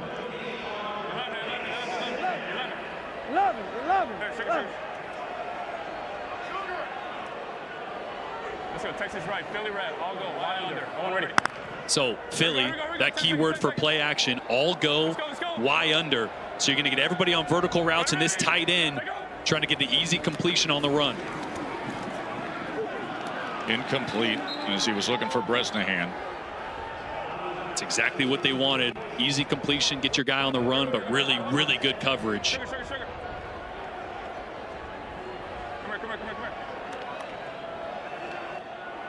And now a big 3rd down, right? I mean, if they run the football and the clock's running, Arlington will probably use a timeout, still have 2 left.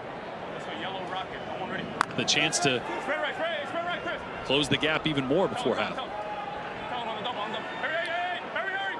3rd down and 10. Flags come down as Ta'amu's chased back.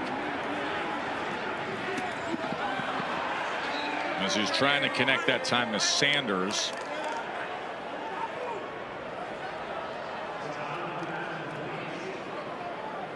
Enough, Andy. Illegal shift. Okay, but we're going to decline it because it's going to go to 4th down, correct? Yeah. Okay. Illegal shift on the offense. Not all 11 players were at the snap. That penalty will be declined. Fourth.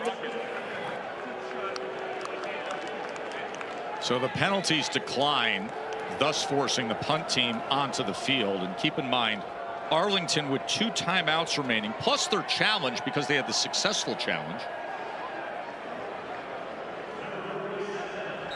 And that'll mean that Paxton Brooks is out to punt away. Chris Claybrooks is back to return if he gets the opportunity. Nose down, looking for the pin inside the 10, and the fair catch is right at the 10, leaving 53 seconds in this first half. Sam?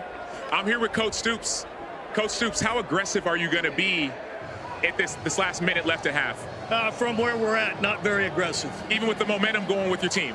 Well, if we weren't backed up so far, I would, but not now. Awesome. Thanks, Coach.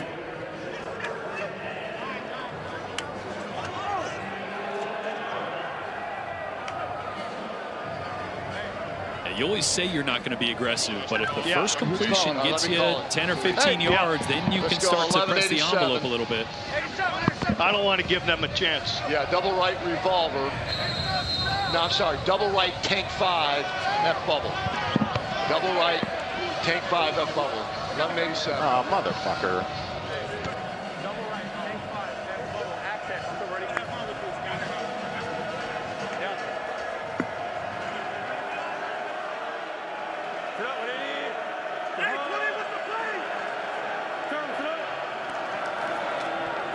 There's Hunter straight ahead. And you heard what Stoops said to Sam, so not unexpected at all. And DC will get the ball after halftime.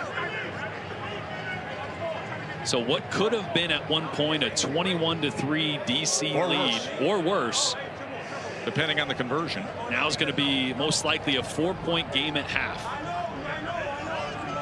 That's what we expected, though. I mean, this game, the last time these two teams met, was a thriller, went down the wire. Arlington was the one in that game that jumped out to the early lead. They were up 27-15 at halftime in that one just a few weeks ago. They just want to organize themselves, make sure everything is clean as that play clock was counting down. So they have to use a timeout.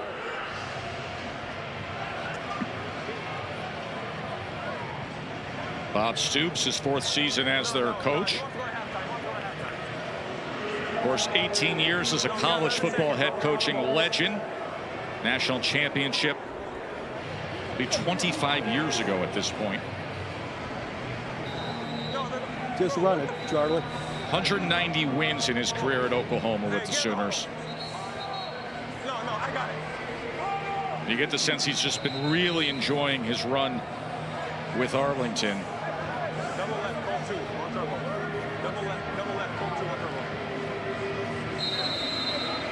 The sun is out here in DC as things turned around in this second quarter for the Renegades. They look to close out this first half on the ground with Day Hunter.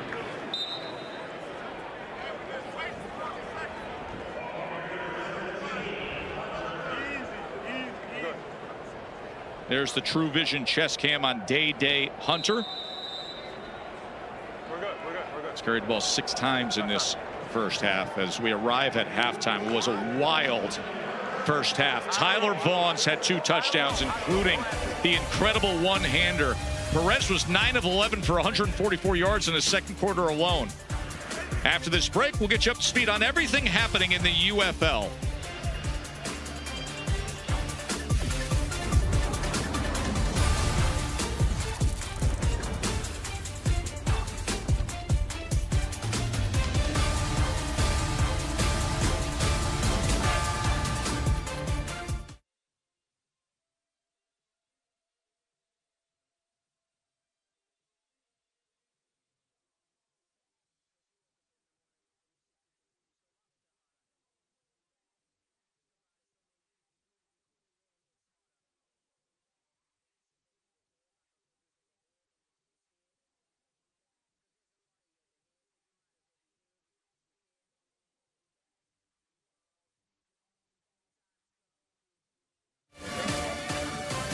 Glad you're with us, not far.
Glad you're with us, not far from our nation's capital, here at the Buzzard Point section of Washington, D.C. Halftime between Arlington and the D.C. Defenders. Week 8 action in the UFL. By the way, what a thrill has it been this season, just to have all the access of the UFL every week. Oh, I think it's the best part of this league is hearing the coaches talk to the players, hearing the play calls right before a big 3rd or 4th down late in the game. I'm going to be sad going back to regular football broadcasts. Honestly, it's been amazing. Yeah, and we've already gotten some of that here in the first half here in Washington, D.C. But let's take you back to the best of Week 7, the sights and sounds of the UFL. It don't matter if he's dribble or not. Hold it and hold it. Tell him to come here. I need him to come up. Here we go. Cheesecake, cheesecake, cheesecake, cheesecake. Hey, man, I'm getting old. I'm getting old. He knows our calls, though. Yeah. He called it out twice. We just changed it to Bo Jackson, so he'll pick it up again. Toe. Go for toe. Yeah, go for toe. What, they banned the gloves? They're too sticky? They banned the just chill gloves. They told me just chill. I seen I had an alley, and I just jumped through it and made a play. That's it. And when you watched it earlier, you said, I didn't even know I did that. I didn't even know I did that. I just wanted to get one for my team, and I let him down on his drive. Locker yoke, play the nod. That doesn't work. Hello? That's what happened when y'all do us wrong. There it is. Yeah, it was man-to-man on that one. Wait, first thing I got to say, Happy Mother's Day to my mom. I love you. Ja'Cour Pearson, of course, a happy Mother's Day to his mom a week ago. But I love hearing some of these play calls. Cheesecake, cheesecake. They know we're running Bo Jackson. What would be your play call of choice if you were naming one? Oh, final rose. So you final rose on 3. Okay, listen, let's get to some of the action that's already taken place this weekend. Been a busy weekend of the UFL as we really funnel our way when it comes to the postseason. Michigan at Houston. Danny Etling to Devin Ross. It was 21-12 after the conversion. Michigan at top, and then a defensive touchdown. Kenny Lovely, the 55-yard pick six, and the Panthers won 30-18. Michigan, of course, is in the midst of a very strong season. One of the great stories we've had so far this year just happened last week. Jamar Smith for Birmingham. The guy was retired 2 weeks ago. Then a big 47-yard touchdown pass to Cade Johnson. Took the lead 28-22 after getting yelled at by Skip Holtz. And then Jacob Sailors answers back. The short TD run gets him on top 29-28. In the final possession, C.J. Marbella fumbles, recovered by St. Louis, and Birmingham thought they had it. St. Louis and their fans happy as they close it out. St. Louis, there they are again on that run into the postseason. And then Friday night, give credit to Memphis and San Antonio. They've had tough years, but they played with passion and heart into overtime. Memphis successful on their first two. Remember, best of three in overtime. Final chance went for San Antonio as Memphis won it 24-22. Some of the highlights from this weekend as we continue on from here in Washington, D.C., a game that will shape what we know of the postseason. The Washington Monument on a beautiful Sunday. Presentation of the UFL will continue after these messages and a word from our ABC stations.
What a great afternoon back here in Washington, D.C. We're at Audi Field, where the home team trying to secure a playoff spot with a 21-17 advantage over Arlington. Joe Tessitore and Jordan Rogers.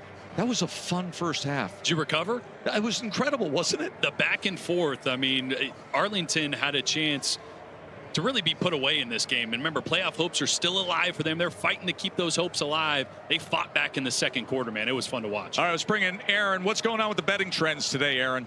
Well, heading into this game, the public really liked the over as well as the DC defenders. And as for that over, I mean, we've seen a 17-point adjustment so far on this total to 60.5. And then as for the spread, the DC defenders got as high as 11.5-point favorites, but they're currently sitting at -4.5. And the reason for that is because Luis Perez has really kept Arlington in this game. He's 3 completions away from hitting over his prop. He already hit over his passing yards prop, but it's going to be interesting to see how Jordan Ta'amu looks in this second half, as he's only thrown the ball 8 times for the first half.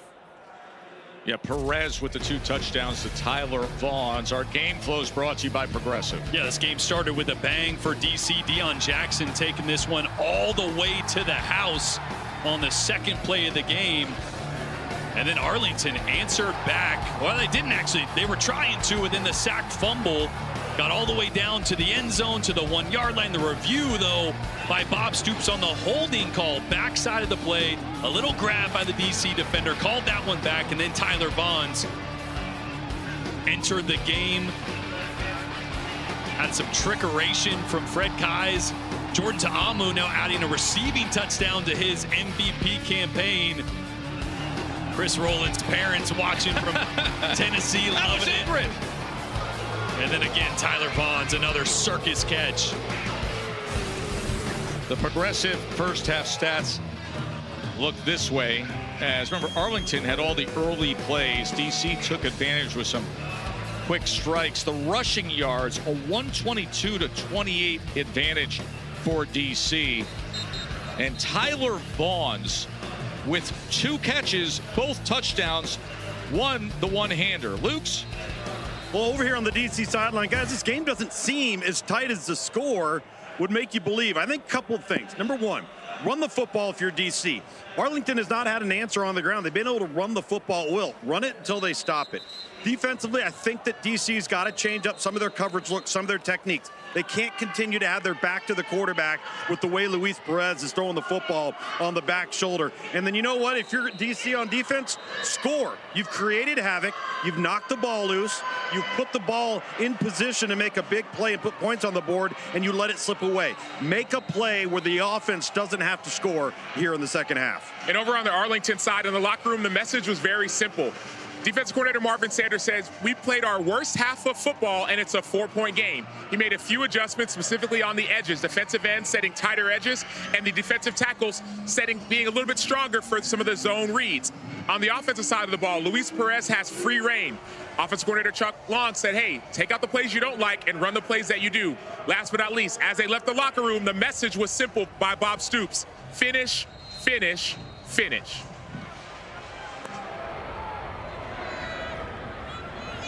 Takes a bounce and fielded by Chris Rowland, and he's immediately tackled at the 25-yard line.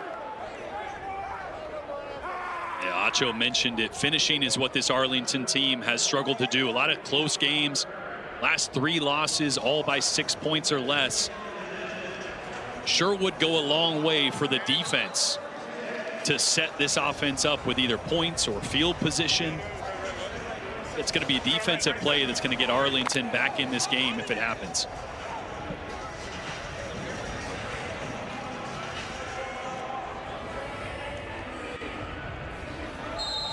Here we go, here we go, here we go. Get set, get set. Ready? Take go. Ta'amu keeps it, and he is up, and the ball came out, and they're whistling it dead as Harris thought he had a scoop and score. Jane Harris was quick onto that ball, but they're going to rule it down. On the field, guys. On the field is down by contact. He's down.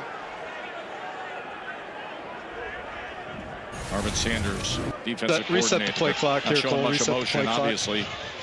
As watch the end of this play, you'll see the down by contact. Yeah. Jordan Ta'amu, and Sanders knew right away. Yeah, Jane getting in the mix. He leads the UFL with 3 interceptions. He's been a guy that has been able to change the game from the defensive side, and DC likes to push the ball downfield. If he can get his hands on one, go a long way for Arlington. Ta'amu pulls it and gets the quick strike to Cornell Powell.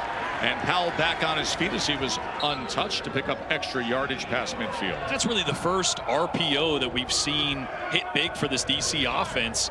That's normally a staple for them. You get that safety down, trying to add to the run count and throw it on a glance route right behind him. Tamu's so good at those. Abram Smith, as he has to grind his way just to get back to the line of scrimmage. It's a beautiful sunny afternoon here in Washington, D.C. right now. I'll tell you, Jordan, right there's not a single D.C. offensive lineman that blocked anybody on that play. That's usually not good. Yeah, frowned upon. But you can tell backside of those zone reads, they're being very disciplined. Not biting on the run, keeping eyes on Jordan Ta'amu. Ta'amu just has to burn that one. It'll be 3rd down and 10. All of Ta'amu's completions are 20+ yards. He's had 5 of them, but he's got 132 yards. Is that good? That's good. Yeah. Nice Not to bad. go downfield. He's coming to 3. 2 coordinators squaring off here on 3rd and 10. Hey, get set right there. Get set. Get set. Ready? Say go. Ta'amu, here's another strike downfield, and it's Braylon Sanders. 1st down, defenders. What did we just say about all his completions? Well, you heard go switch. You're going to see Braylon Sanders start on the inside. He's going to switch with Chris Rowland, get a little bit of a rub play on that vertical route. Defenders get caught up. A great look at it here. He starts inside, gets outside, and goes right by the defender. 36-yard catch by Sanders. Ta'amu overthrows the intended target, the 5'8" Chris Rowland. So Braylon Sanders, Ole Miss to Ole Miss. Couple of rebels, Ta'amu and Sanders connecting to put them in position. Yeah, he was a big play wide receiver. Led the SEC at Ole Miss with over 22 yards of reception. He's averaging almost 25 right now in the UFL. I remember Miami's that mesh concept, so they're going to get in a bunch. They're going to try to get a natural rub route for Cornell Powell here with a couple rub routes here. Here's Smith turning it upfield and then forced out of bounds by Charlie Thomas. And on that mesh read, the first read for the quarterback is always the running back in the flats. If they run with him, then that window opens up for the guy coming backside. So that time they left the first read wide open. Good decision by Ta'amu. Or they can get a 1st down at the 1-yard line. That was the first completion under 20 yards by Ta'amu. Goes for 7 yards, leaves him with a 3rd down and 3.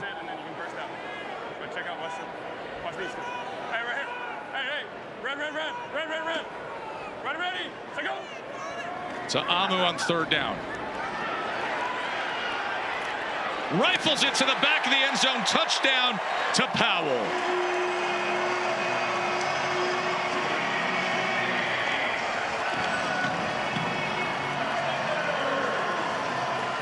It's a great job by Ta'amu. Arlington's going to drop 8. There's 8 defenders that are going to be in coverage, so the windows get really tight, buys some time, and watch this window just open up. As he runs to his left, it widens 2 defenders and leaves that alley for Cornell Powell on the back line. Against drop 8 with that much room or not that much room to work with, a lot of times the quarterback has got to buy time to get the defense out of structure, and that's exactly what happened there.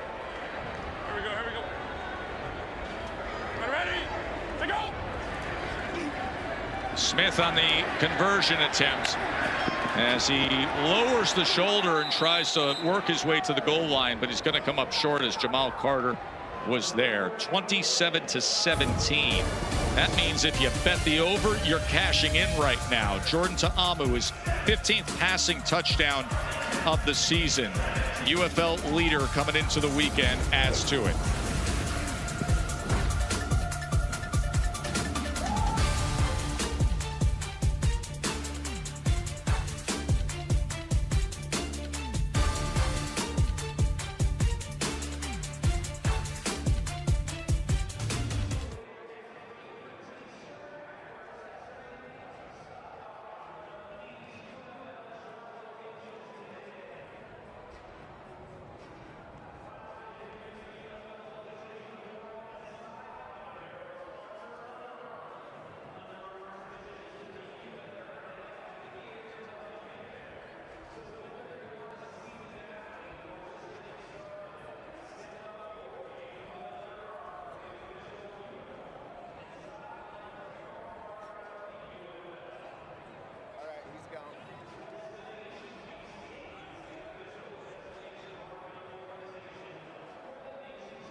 Back here in D.C., got a little bit of a beer snake update. Now, I've been on them hard because they don't want to straighten it out. They don't realize the length that is how straight they keep the beer snake cups. And so they're getting a little lax over the shoulder. And I don't want to hear about how heavy it is, but they're starting to figure out the longer they straighten it up, the farther up it's going to go. I'm betting Tess here probably 3/4 of the way by the time we get into midway of the fourth quarter. Listen to them. Feed the snake is the chant. Who chants cups? That's what they're chanting. C-U-P-S, cups, cups, cups. The DC conductors are the guys who have to go around collecting the cups. They call them the DC conductors. And then your guy, Evan, is that anchor point that holds it all down. But they say if they get to the top, when it's fully finished, it's 5,000 of those 24-ounce cups. 24-ounce, Jordan. I see a lot of half-full, three-quarter-full cups up there. They better start getting going. The second half is already underway. Got a lot of work to do here in the second, third, fourth quarter. Here's Stephen Jones on the return. Jones is taken down near the 25-yard line for Arlington. Let's take you back to the best of the wired up from the first half. Let's go, baby.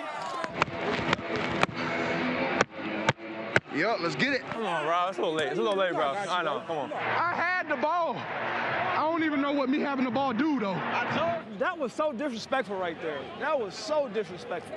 Oh, my goodness. Go for 2. Boom! Let's go! Shannon Harris and Stoops are fun to listen in on, aren't they? I love Day-Day Hunter saying, I had the ball. I don't know what that means, but I had it.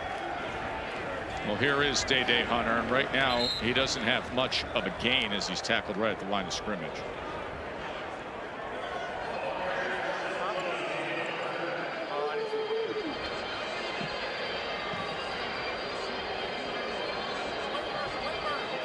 Seven Dixie left. 350. All pitches. Also ready. Pitches. No, all the way. 7.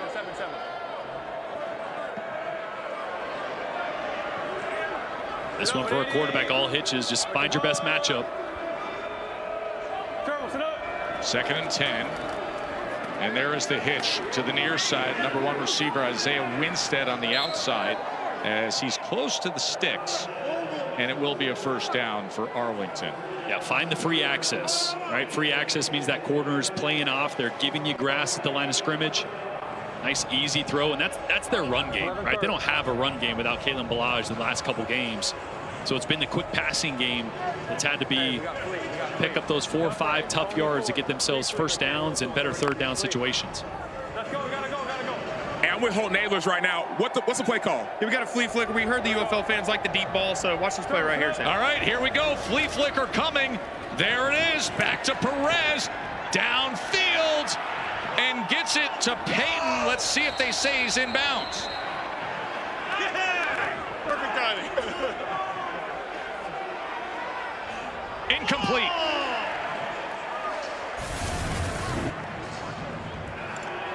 Boy, ball a little underthrown because of the pressure that Luis Perez was on. Couldn't step into it. Derek Robertson in his grill. Oh, it's close. I think it's, listen, you can see his legs sliding down inbounds, but it's when he secures the ball. Mike Pereira in the Verizon Command Center, what say you?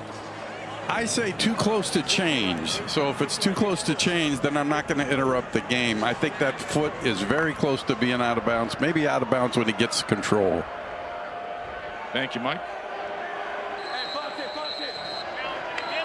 Here comes the challenge flag. Challenge the catch. Remember, Arlington does have their challenge. The ruling on the field is a completed pass. No, Mike, you got to get to work is now. challenging that ruling. Remember, they had a challenge in the first half. That was the amazing sequence, and it was proven true, so they keep their challenge. Yeah, this one's going to be close, I right? mean, it's awfully close. Huh? Looking at that left foot also. The closer, the first thing to hit is, how do you properly say, the butt. The foot comes up. Just slow it down through this process right here. This look. Okay. control there. Back a little bit, pardon. Okay, he's really good. He's got a leg down. It is really tight, but it actually is a catch. Can I get the yard line? Okay, we're gonna reverse this, Cole. He does get control of the ball, and he does have a body part down before he slides out of bounds. It's at the 36.5-yard line. So we're going to change this and make it a catch at the 36.5-yard line, 1st and 10. And that's a second challenge for Arlington. They will be out of challenges even though they won their second challenge here. It's just a great catch by Javante Payton, and they were looking at the right knee because the foot, although it's over the line, stays up. 1st and 10. Right, the knees down, Arlington that left is foot, out of challenges right foot, because of their stays up. He second secures challenge. the catch, the former Vol with the big play. And that's flipping field position, right? It wasn't a huge gain, but now you're on plus side territory, a little momentum.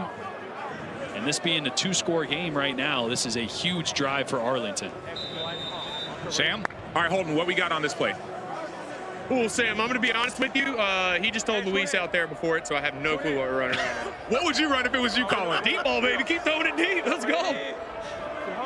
I like this guy. I like Holton's honesty. Here's Perez. And that is incomplete. It was short of Payton having to trail into the inside. Let's go back to the backup quarterback. So you Sam. Say it again. We threw it deep. I didn't call it, but you were thinking the same thing. Great minds think alike. All right, so with this play call, just talk us through what you hear and then what you're seeing from Luis also. Okay. We're going empty. Leo hitches. We're going to have 3 slants, and then we're going to have hitches on the backside. The hitches convert versus press man. So we'll see. Hopefully, they give us some press man. We'll either hit a slant or hit a go ball. If it's press man, so what, as you see it, what do you think that should be done? If it's press man, throw to TV. He's had a heck of a day, heck of the last 2 weeks. So we'll see here. They go a lot of, like I said, they're blitzing here. I think he just changed the protection. They go cover 0 here. Hit it. Well, Sal Cannell drops it. Hit the high. Say it one more time. It was a good check right there. I mean, they dropped in and tried to go cover 0. Waiting for the slant, just didn't get it in. Dixie Wright, so give us 50, this next play as well. Hank Viper. 5, Dixie Wright. 5-0, F. Hank Viper. 50 Hank Viper here. So we're going empty again, 5-man protection. And then we're going Viper on one side, which is all go, and then Hank on the other side, the typical just curl flat concept. And what do you look for as this play is developing? Man coverage, you're going to the Viper side, and you really can just work it across the board no matter what, because Hank's always good to work away with eyes. They're blitzing here, going for the go ball. Oh, off the fingertips of Payton. Man, that'd have been nice. That'd have been nice. They would have clipped that one too. Field goal. Got the one-on-one matchup. So thanks so much. Back to Javante Payton, who made the circus catch on the sideline just a second ago. That one just out of reach. Perez had to put it there because the safety closed him from the middle of the field. There was not a ton of room to place that ball. That's why it was so close on the sideline. He throws that upfield, probably an interception. Haversick with a 54-yard attempt. This will be his long on the season. Great leg on that, and right through from 54. Check in with Aaron Dolan. Well, guys, you can currently live bet DC Defender's next drive outcome. And what's interesting about this market is so far we've already seen 4 touchdowns and 2 punts. But as for that field goal attempted, they have not attempted a field goal since halftime of Week 5 against this Arlington Renegades team. So that's something to keep in mind. And as for other, that includes turnovers on downs, as well as safeties. So you can bet this right now on ESPN Bet.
Back here with DC defensive coordinator Blake Williams. Coach, I saw you going over the rotation of what you want to start off the next series with.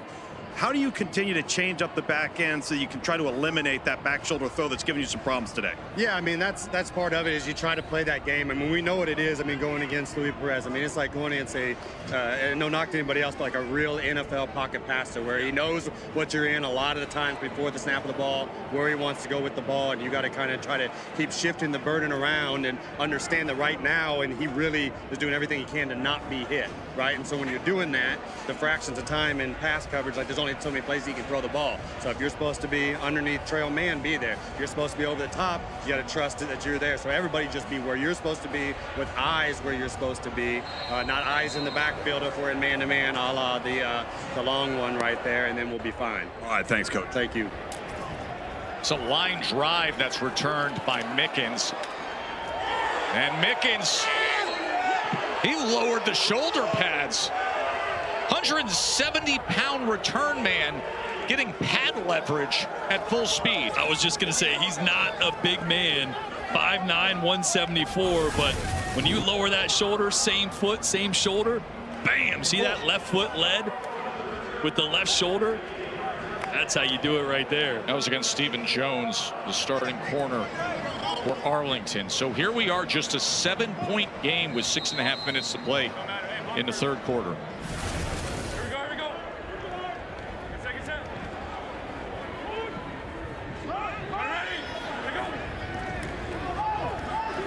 Getting it out into space quickly to Bresnahan. Here we go. Caleb Ace Johnson right, with the tackle. Ace right. No, let's go ace left, Louis, fire. Louis, fire. Let's go, flex left, Louis, fire. Louis, fire, flex left, Louis, fire. I'm ready. Here we go, here we go, here we go. Get second set. Hey, ace left, ace left, ace left. Ready, to go. 2nd and 8 as Jackson's going to be tackled for a loss. Now Chris Odom, his first year with the Renegades, has NFL camp and practice squad experience with the tackle. Yeah, Bledsoe as well, forcing this, doing a really good job with contain on the outside. It's one thing Acho mentioned come out of half. They want to set strong edges, stop allowing DC to turn the edge. Did it right there, and now it's a long third down. 3rd and 15.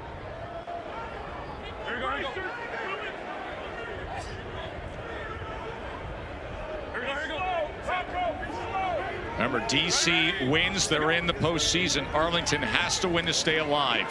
Can the Arlington defense get a stop? They got a drop out of Antonio, just dropped it.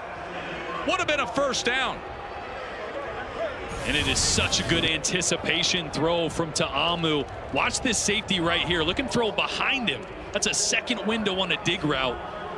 As Joe Powell's trying to make a break on it, throws it right off his ear hole. And that's one that Antonio, who's normally sure-handed, big body, big target, normally brings that one down. So Jaden Price is on for a return. They block it.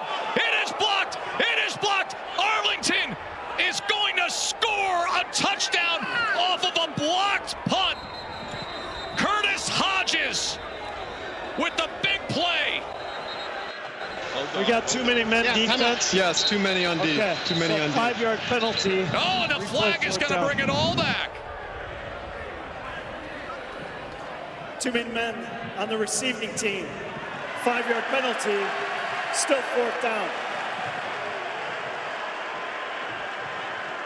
You're going to see him trying to run somebody off late right here. Don't get him off in time, and that's why DC's got one less guy to block. Someone comes scot-free. Man. You are kidding me. Bob Stoops' reaction. What in the hell?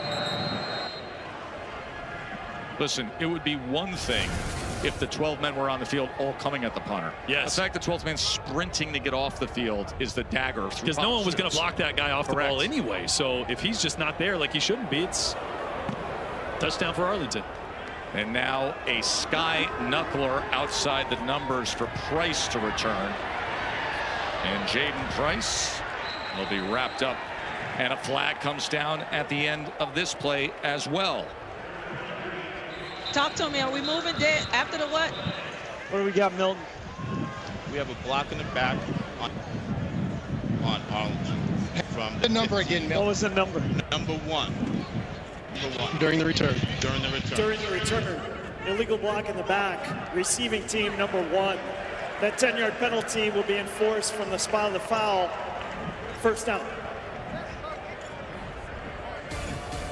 Here we are in week 8 in DC with so much on the line, and then week 9 gets started Friday. The Battlehawks are playing really well. They're up against the Brahmas.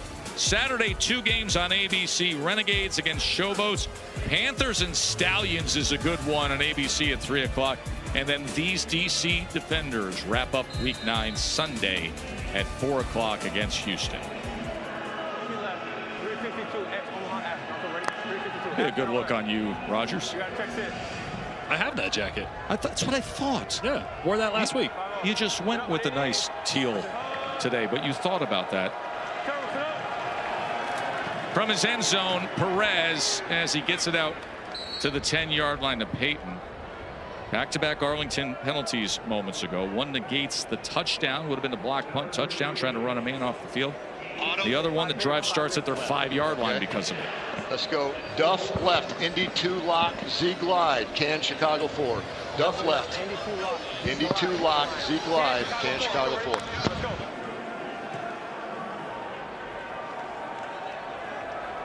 Hey, watch the corner cat. Watch the corner cat. Here we go. Hey, look quick. Turtle, sit up. 2nd and 4. Here's Jones. Flag is down as Tony Jones was able to get out of that would-be tackle and out to the 23-yard line. Defensive offside, 92, lined up in the neutral zone, 92. Offside, defense, lined up in the neutral zone. That penalty is declined. First down. I always wondered how that happens. Now, look, I didn't play defense. Yeah, you're just trying to get as close as possible, and you just have to lean a little too much. You're like, let me see if they notice. Let me see. The ball's right there, I know. It's not always right there, guys. You're focused. There's 300 pounders trying to hurt you. There's a lot going on. You would know, Acho. You're right. You're right. 9 years of winding up in the NFL in that position. As this completion goes to Deontay Burnett. You get tired. Yep. Play call. Sweat in your eyes. Right there. But you're right, though. That's the first thing. It's like, dude, look at where the ball's lined up and then line up on sides.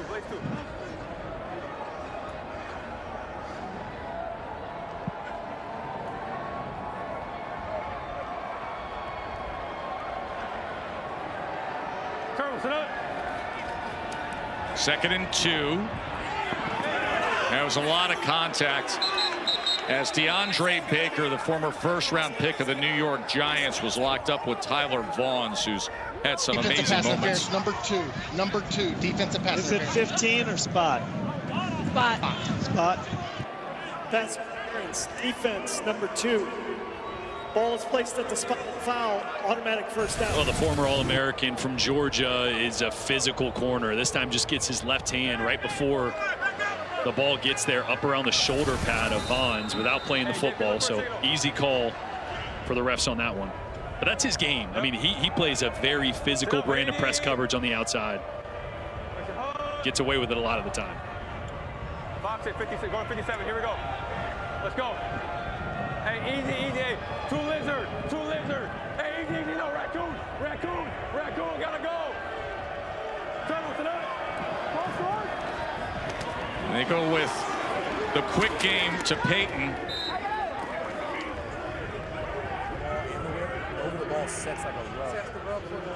Anthony Hines is wearing the chest cam, linebacker for DC.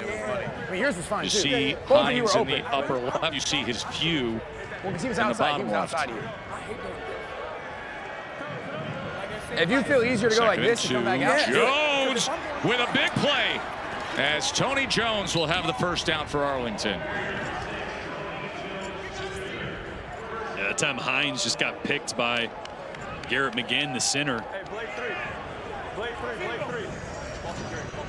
Open up that little hole, yeah. Anthony Hines, a true vision chest cam. former Texas A&M Aggie. 13-yard run by Jones. Perez. That was batted away. He had a weight on it, and that gave Baker just enough time to defend it. Yeah, he's lucky Baker was playing in a zone look that far off the wide receiver, because this is really late to the sideline. Another half a step, and Baker would have been headed with that ball in the opposite direction for a touchdown.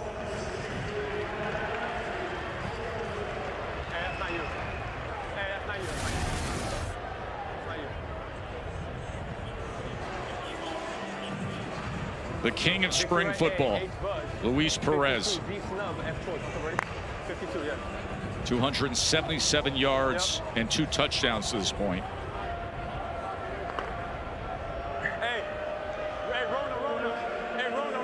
Anthony Hines wearing our True Vision chest cam. A 2nd down and 10.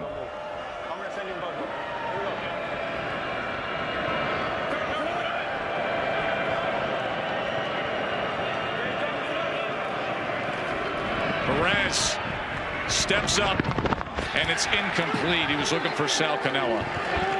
And it was Anthony Hines wearing that True Vision chest cam right there.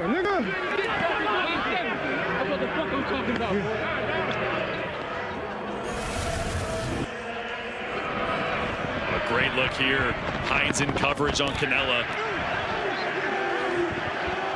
So you want to be a linebacker, do you? He said, we talked to him a couple weeks ago, he said, I like to model my game after Fred Warner because of how good he is in coverage. It's part of my game that I focus on a lot. That time it paid off. 3rd down and 10. There is Hines. Perez. Oh, he pumps, and then he goes to run. And as he went thinking about sliding, he took the hit at about the 26-yard line, so it'll be 4th down.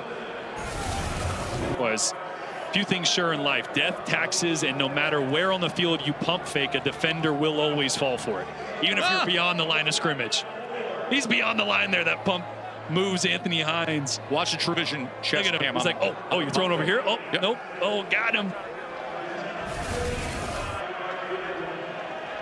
Haversick on for the 45-yard attempt here at the end of the 3rd quarter.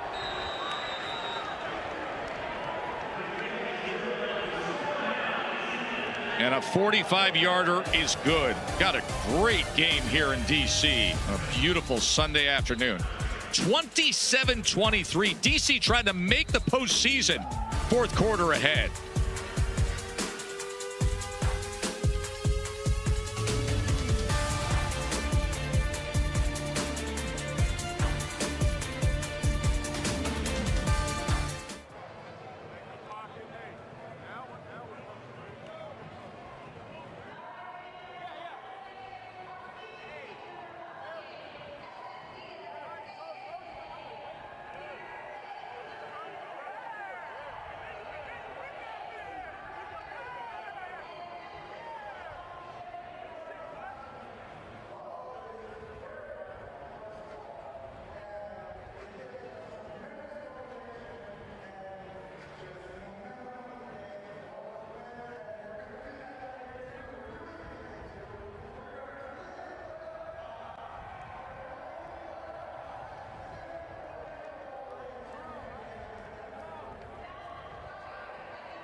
how the Washington Nationals have the racing presidents? Well, Thomas Jefferson was here today, so we challenged our guys pregame.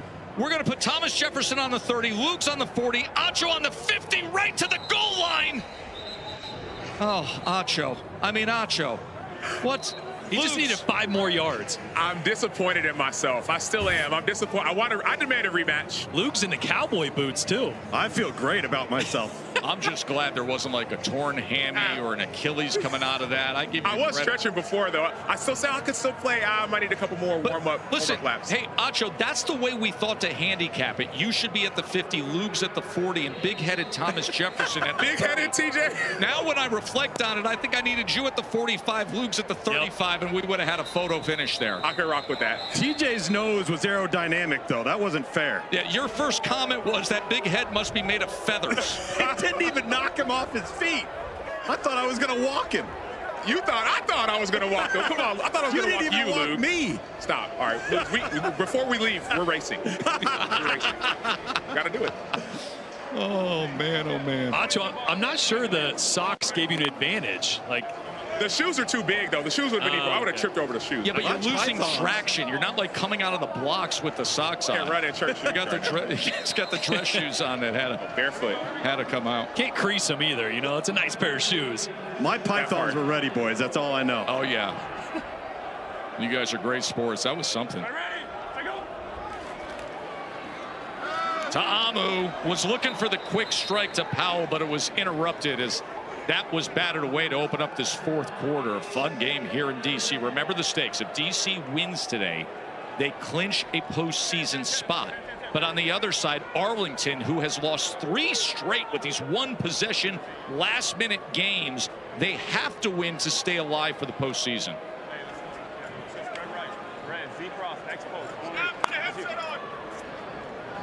Yeah, mix out the non-combo. Here we go.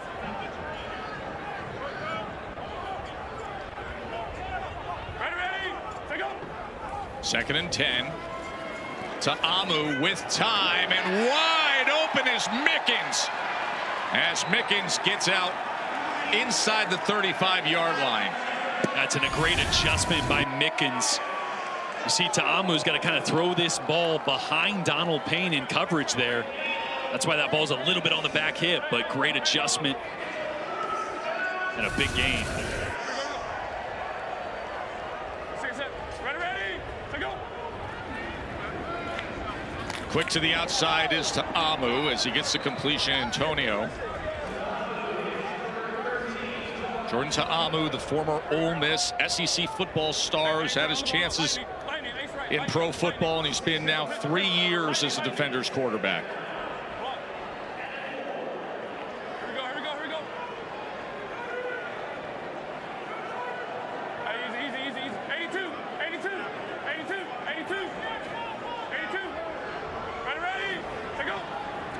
Second and 4. Ta'amu wants a shot to Rowland. Incomplete. Ajane Harris had coverage.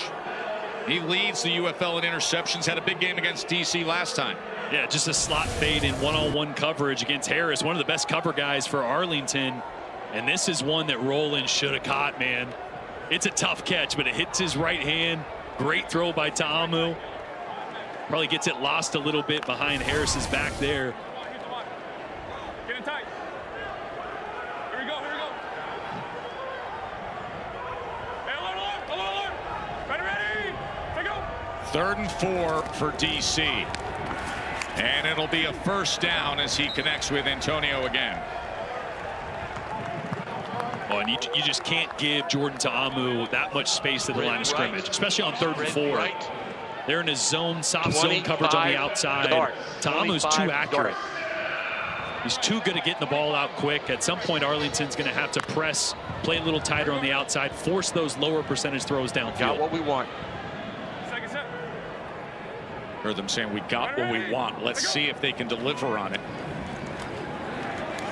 Deion Jackson says, yes, we can. It is 1st and goal, DC. I'll tell you what they got.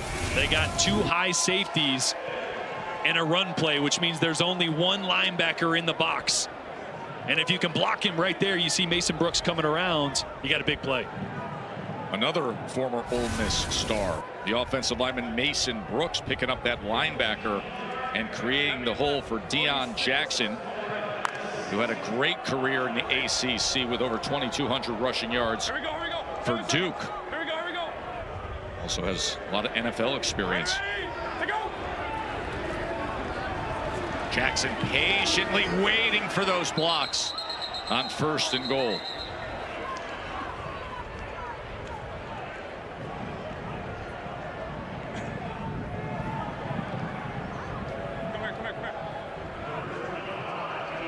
Jackson with 81 yards rushing, had 28 NFL games of experience. Hey, let's go. Let we take time out here, Coach. I got you. All right. We're just gonna let it run down. Yep, let it run down.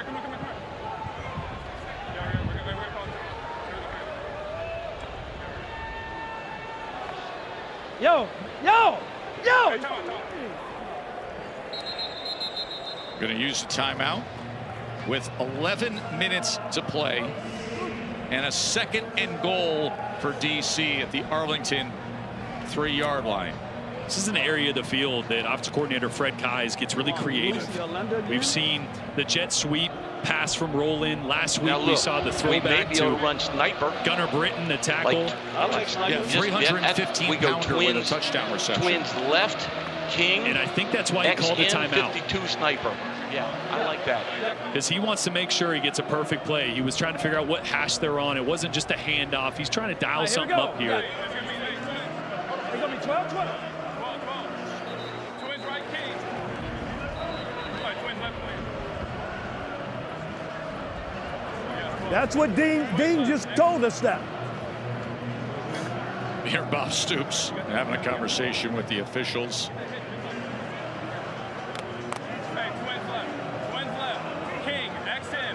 Marvin Sanders is defensive coordinator, tasked with trying to stop Jordan Ta'amu here. Get all the way out there, y'all two. Boy, Ta'amu's such an active communicator. Yeah. I mean, accounting for every little thing. Here we go. Here's your 2nd and goal off the timeout. Ready, to go. Looking left, going to Jackson, who can't control it. It'll be 3rd and goal.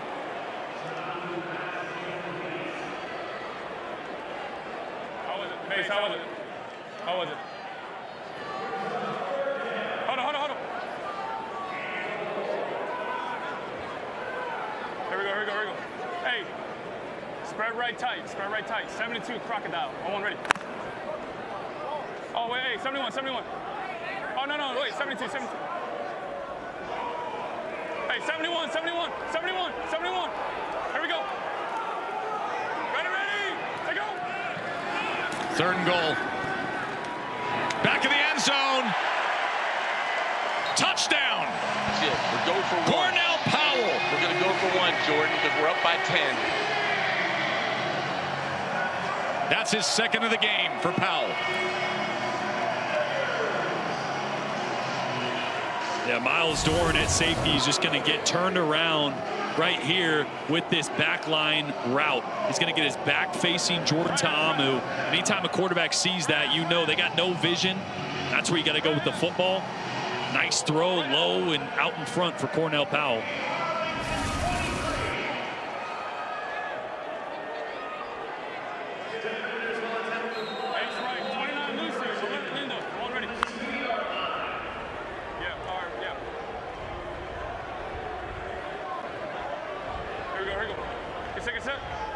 One-point conversion attempt. Ready, to go. Oh, he was met right away. That was a big hit that time that Bledsoe put on Ta'amu. But Jordan Ta'amu managed things so well. His 16th touchdown pass of the season, also has a touchdown reception. The UFL will continue after these messages and a word from our ABC stations.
Fourth quarter in DC, 33-24 defenders here with Jordan Ta'amu.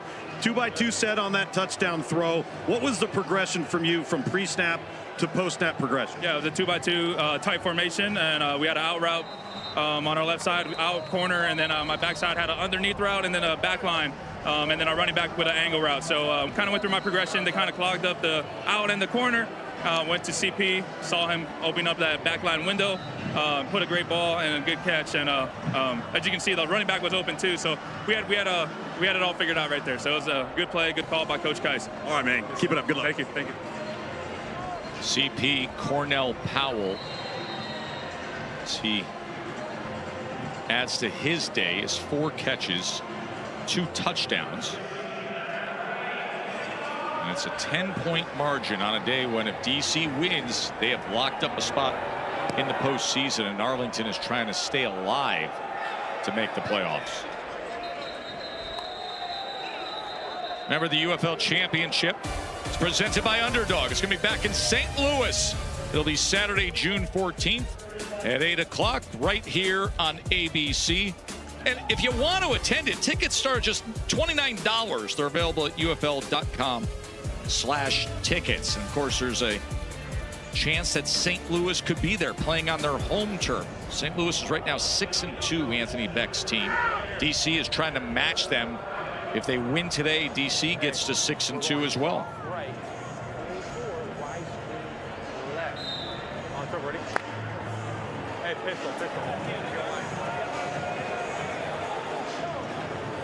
So trailing by 10, Luis Perez, who has 277 passing yards and 2 touchdowns on the day.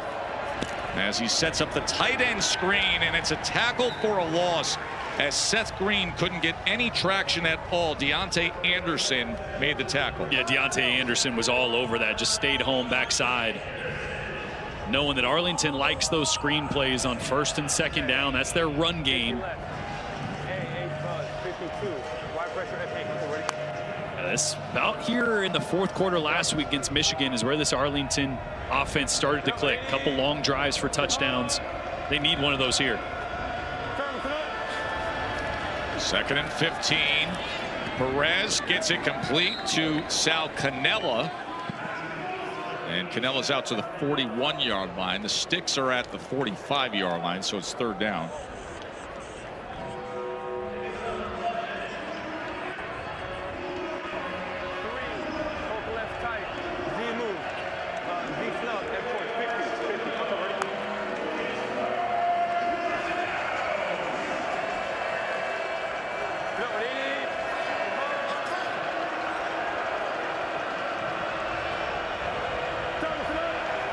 Third down and 4 for Arlington, wide open, and a first down to Deontay Burnett to midfield. Yeah, you heard F choice there, so they motion a receiver to take one defender away from that side and leave a one-on-one matchup with Burnett. And Bryce Thompson, he's got the ability to go either way there. Set it up, see where the defender is, attack leverage, make him move. Great job there selling inside and getting back outside. First down. Going up and snagging it again is Vaughns. Tyler Vaughns with some wow moments today. It's like that one club you have in your golf bag. You're like, man, if I just need a good shot, a solid shot, I'm going to take this guy out. You need a play. Just throw it up to 8 right now, because I believe him. I was skeptical early, but when he said it was 80-20 when that ball's in the air, it's been about 90-10 so far today for TV out there. His highlight was a one-handed touchdown grab in the back of the end zone. Hunter, the gain of 2 yards. Coming up on under 8 minutes to play. Arlington trailing by 10.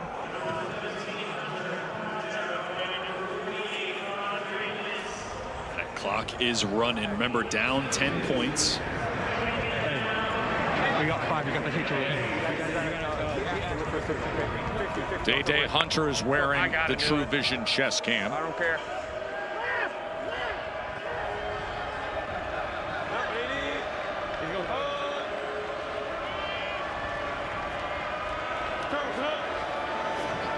2nd and 8, goes underneath the Burnett.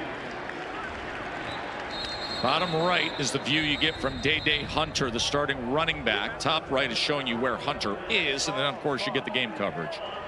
Flag is down. All right, down. we got hands to the face on the offense. Was that an incomplete pass? Completed pass. Okay, he wants to take him back. All right. Illegal use of hands to the face, offense number 63. 10-yard penalty for the previous spot. 2nd down. 63 is going to be Ricky Lee on the left side here. Getting the hands up in Andre Mintz's face. Penalties have been a huge issue for this Arlington team. 11 penalties a couple weeks ago. Big, costly penalties last week in the 1-point loss to Michigan. And another one here that puts them way behind the chains on 2nd down. Career high passing yards in a single game for Perez at 315. But right now he needs a little more than that to get his team right back into this.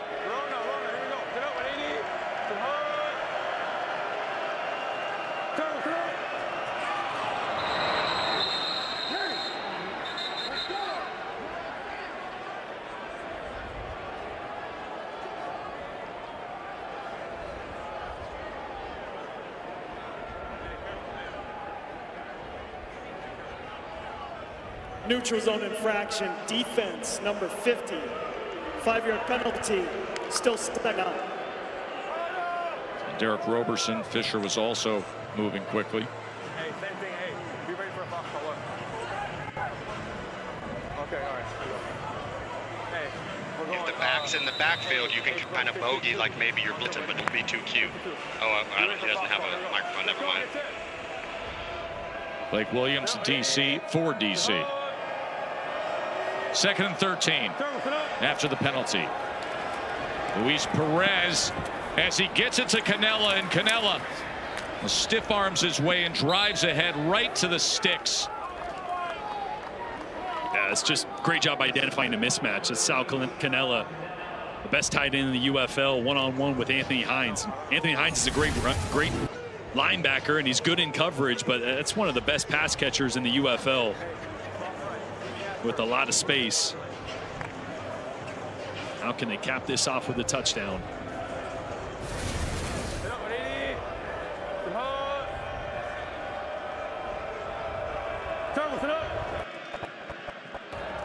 Hunter straight ahead, spins his way inside the 10-yard line. We'll check where they mark this, but indeed it is going to be 1st and goal.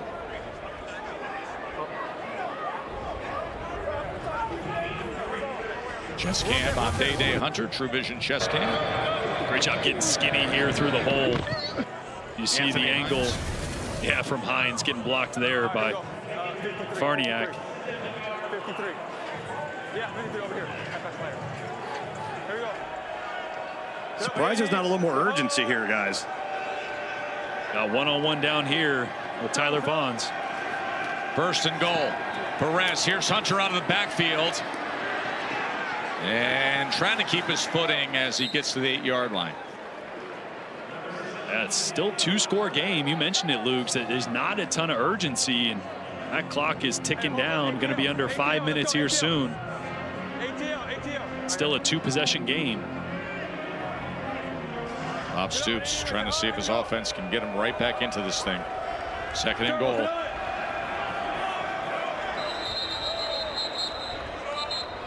He got in. 57 got in. He caused a reaction. Neutral zone infraction. 57 defense.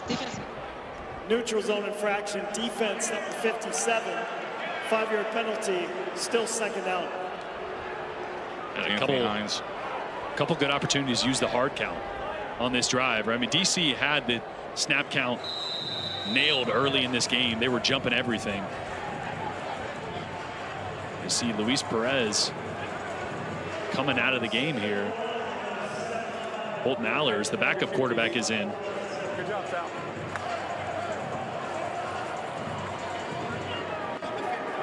Allers in the game with a loaded backfield, as now they split to the T formation.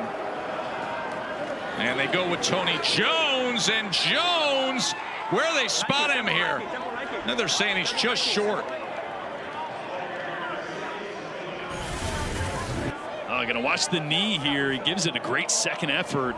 Tony Jones does on the handoff. Oh, it's really tough to tell there. What's that knee hit? On a drive that Luis Perez is 6 for 6 on with 52 yards. They went with the running game, and now it's 3rd and goal. They'll load it up again. Split the formation. Quarterback errs. Holton up and in.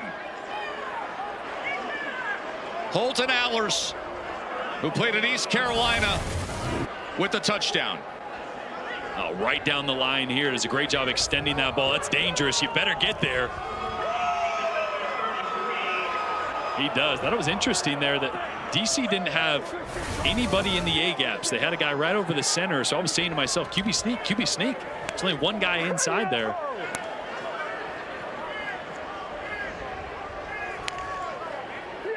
Now they'll go for 1 point here to try to make this a field goal game. Bob Stoops watching his team take 6.5 minutes. You guys talked about the need for some urgency. Well, there was a need for a touchdown if you want to have a shot. So they managed 10 plays, 65 yards. Under 4 minutes to play.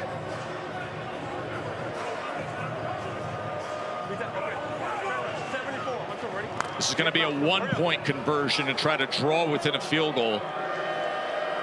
As Luis Perez back in the game. Perez, the fade. Sal Cannella. Conversion good. And it's just a field goal margin now. Look at this game we've got in DC. And I don't really know what Willie Drew is doing. He's going to be manned up on Sal Cannella, and he gets his eyes in the backfield. What is he looking at here? You can't see it there, but leaves Sal Cannella wide open, and it is a 3-point game with 3:54 left here in the fourth.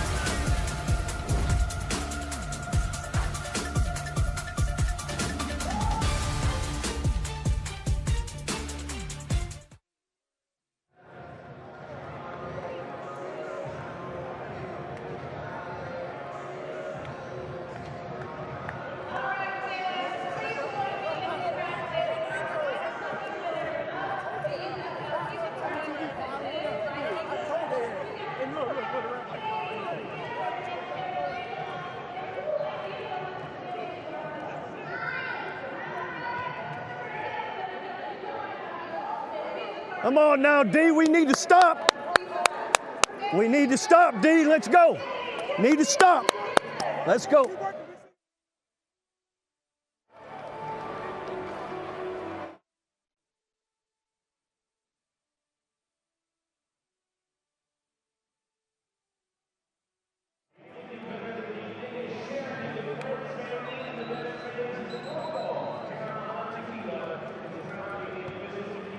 I have my challenge back if something comes up that we need it.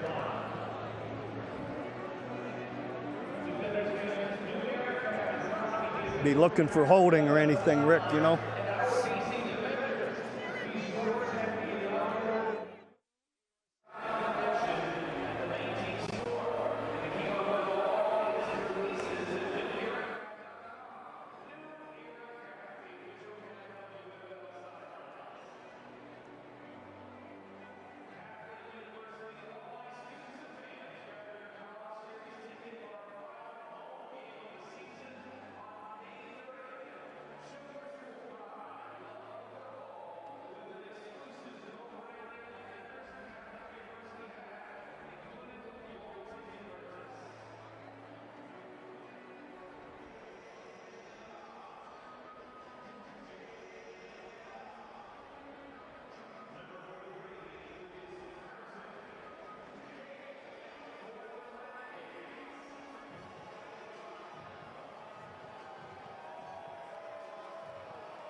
Oh, that's a good beer snake here in D.C. today. And we've got a good slate of games for you next week in the UFL. Week 9, Brahmas in St. Louis get it started on Friday.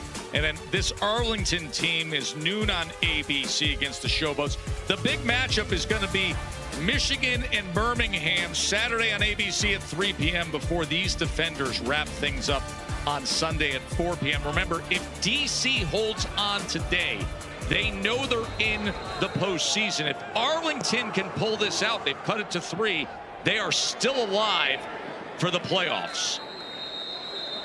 Under 4 minutes to play, and it's a 3-point game. We showed you the beer snake. Remember, there's always that beer snake math, because they estimate that it takes about 5,000 cups to make it all the way up. Remember, these are 24-ounce cups, so guys have to do, you got to do some damage, like my man there's doing. He's doing damage, and he's serving the good people here of D.C. by adding to the snake.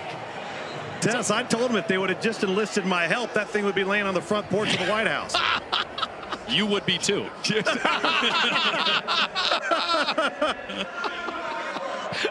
That's a great image. It is such a great fan atmosphere here in D.C., and we've got such a good game. A 3-point margin as Jordan Ta'amu. 2 touchdown passes on the day as they look to get this 4-minute offense going to close out a win. That ball's tipped, and somehow it is caught by Antonio. I'd rather be lucky than good. Wow, second time one of these RPOs over the middle of the field gets tipped up in the air. That's a great job by Donald Payne there, getting a hand on it. Even better job by Antonio of keeping focus. And if you're Arlington, you're sitting here, Bob Stoops' team, you want opportunities like that. Yes. A tip ball that's floating over the middle of your defense, trailing by 3. 3 timeouts remaining for Arlington, plus that 1 challenge, by the way. Ready? Go.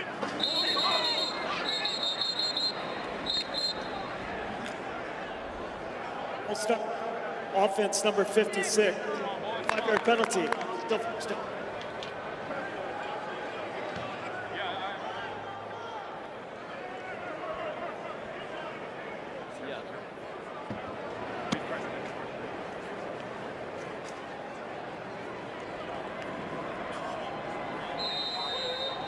Let's go. Flex right, Queen. 23. Boss. Wide shoot. Yes. Here we go. See the note that the 2 highest scoring games in the UFL this season, Arlington and DC, and they're not done yet. Jackson on the carry. He is met and falls ahead out to the 47-yard line, the original line of scrimmage. Arlington desperate for a stop here.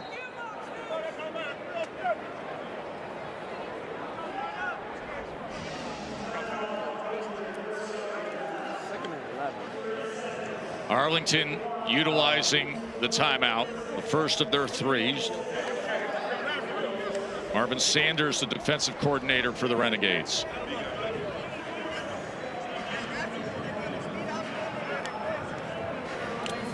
I like using that timeout there. Even on this side of the 2-minute. Get 0 yards on first, you get a second down. Marv, get them to 2 play those timeouts fucking left and a glances. 2-minute warning. They're also baiting Jordan Ta'amu to throw those RPOs. Stacking the box, trying to force him into a decision that he would regret. Hey, Chris. Hey, you guys run the bubble over there. So look, let's just say you know that over there. If the bubble side look good, take the bubble, okay?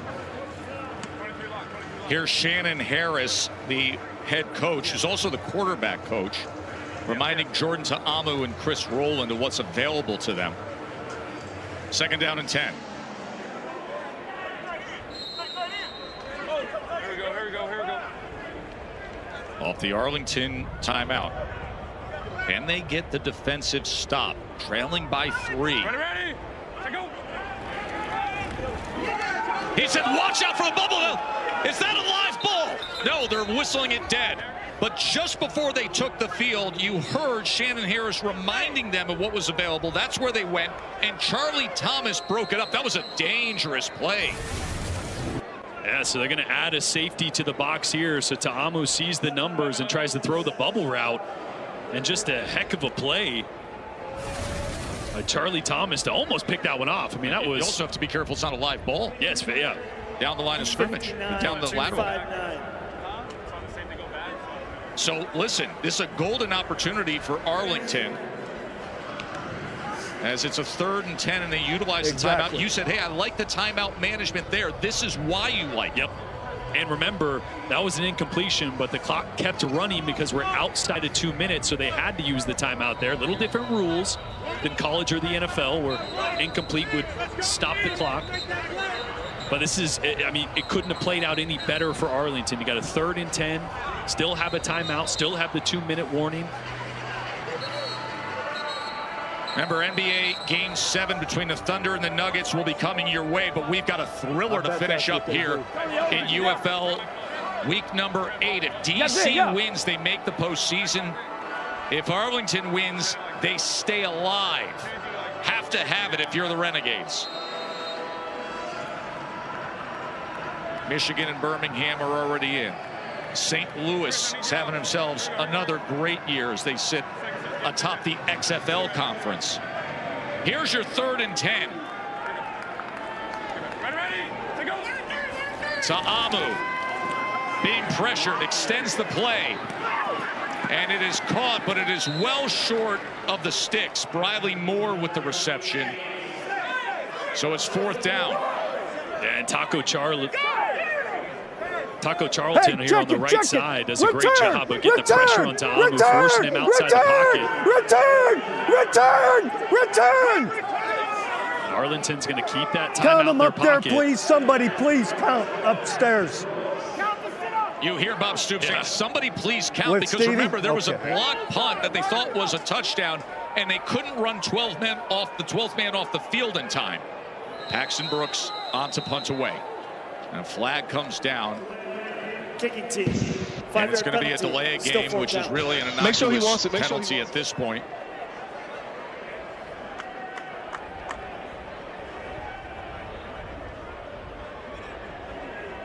Paxton Brooks, who punted at Tennessee, will be punting away with just 2 minutes and 22 seconds remaining. And Arlington is going to get the ball with a chance to tie it or win it in a must-win situation to try to stay alive for their postseason hopes.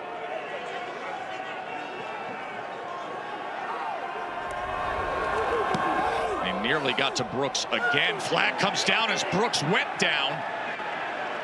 But it was 4th and 10. A fair catch down here. Fair catch.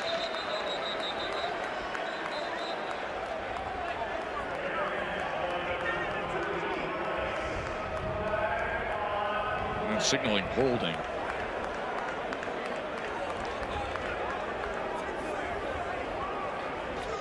So 33 holding of the kicking team. So he can tack it on if he wants. Okay.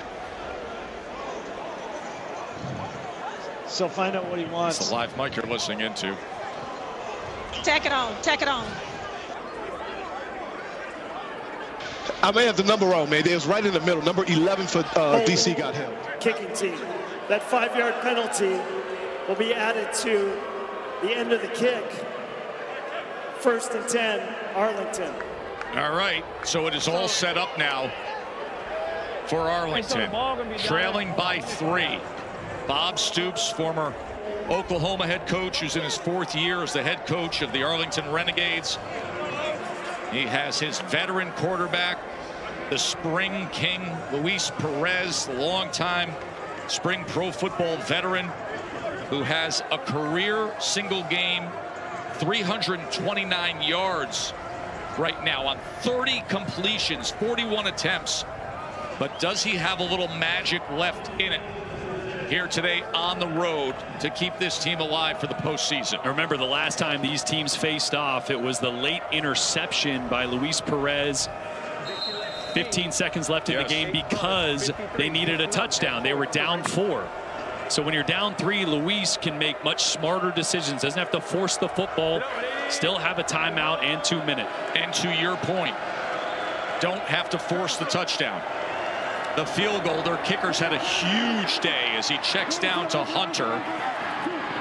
Lucas Haversick, the starting kicker, hit a 54-yarder earlier today. With ease. Yes. 2-minute warning, 2-minute warning.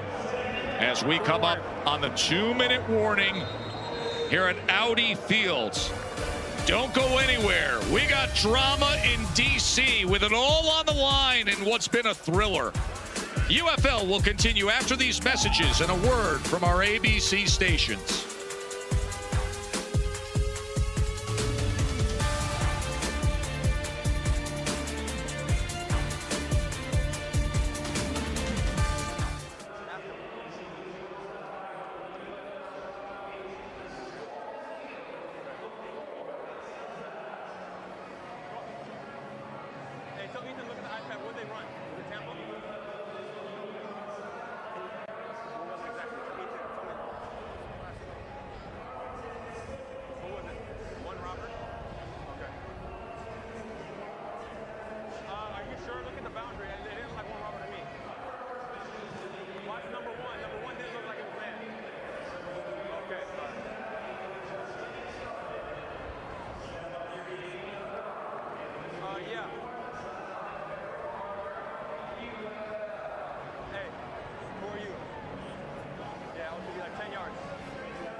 How about how this day sets up? We got a game on the line here, and then it's all on the line with the Thunder and Nuggets. Game 7, and the countdown crew get us set in just moments. We'll see how things play out here in this thriller in UFL Week 8. As we have our game on the line, and then it's all on the line between the Nuggets and Thunder in the Western Conference Semis. Game 7. Series all tied up. The decider right here on ABC in moments. Bob Stoops on one side, Shannon Harris on the other. Stoops' Arlington Renegades coming off the 2-minute warning, trailing by 3 on the road. Lucas Haversick is the kicker. Will he get a chance and attempt to tie this game up?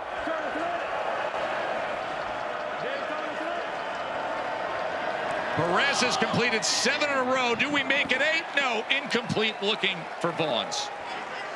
Want to let everybody know, NBA Game 7 coverage is going to start here on ABC in moments. We're going to move over to ESPN2 to wrap things up between Arlington and DC. What a game we've had. Join us over on ESPN2 for the conclusion, and enjoy the Nuggets and Thunder Game 7 coming your way.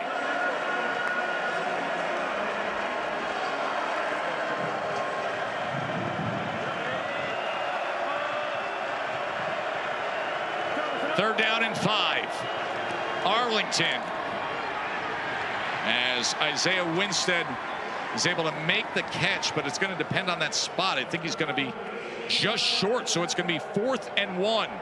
And DC going back-to-back plays of zone coverage, switching off their normal man coverage, making it a little tougher on Perez. Here's your ball game. Fourth down and 1. Here we go. Gotta have it. And a timeout Arlington is going to be used by Arlington. That is their final timeout. More comfortable. Final timeout. Remember, although they got the challenge back, now with no timeouts, they cannot challenge. So they lose that as well. It'll be just your traditional ball game on the way out. It's a good note by you. You're like the Pereira Blandino hybrid. This one is more. Go to them.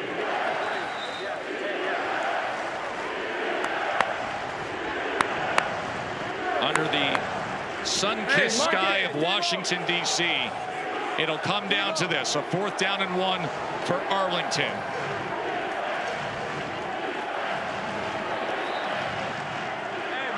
Colton Allers, the backup quarterback who scored a short yardage touchdown earlier, is in the game. Loaded backfield, 4th and 1. They hand it off. And getting ahead for the first down is Tony Jones. Boy, if he keeps his feet there, there's nobody left. Look at all these guys around the line of scrimmage. These are the dangerous plays, because if you don't make that tackle, look, then nobody's there. If he hurdles those guys, it may be a foot race. Now Arlington's got to pick up the pace here with little over a minute left, no timeouts. So that clock is counting down. Luis Perez.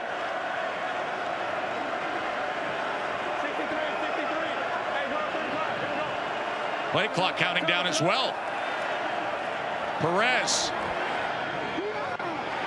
And there's a flag that's going to come in as Sal Cannella was completely wrapped up by Kelvin Joseph.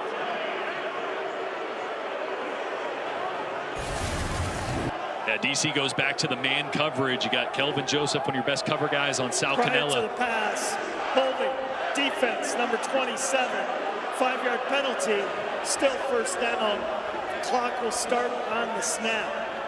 By the way, there's another flag that came in as the officials were meeting. And no, Arlington's pointing like it's against DC. No. He did not do that. You cannot do that. I think Shannon Harris is going to lose his mind right here. Bryce! Hey, get him out. Hey, coach! Hey, you got somebody else for him? It's talking about Bryce Thompson, who's fired up, trying to get him out of the game.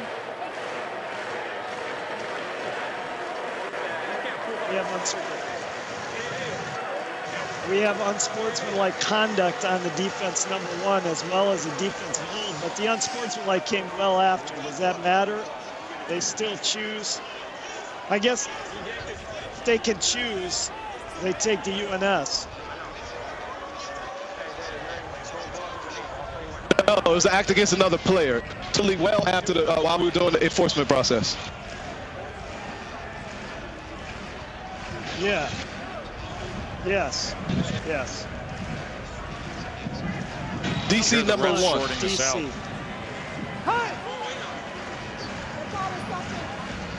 Yep. They said it unsportsmanlike on Bryce Thompson.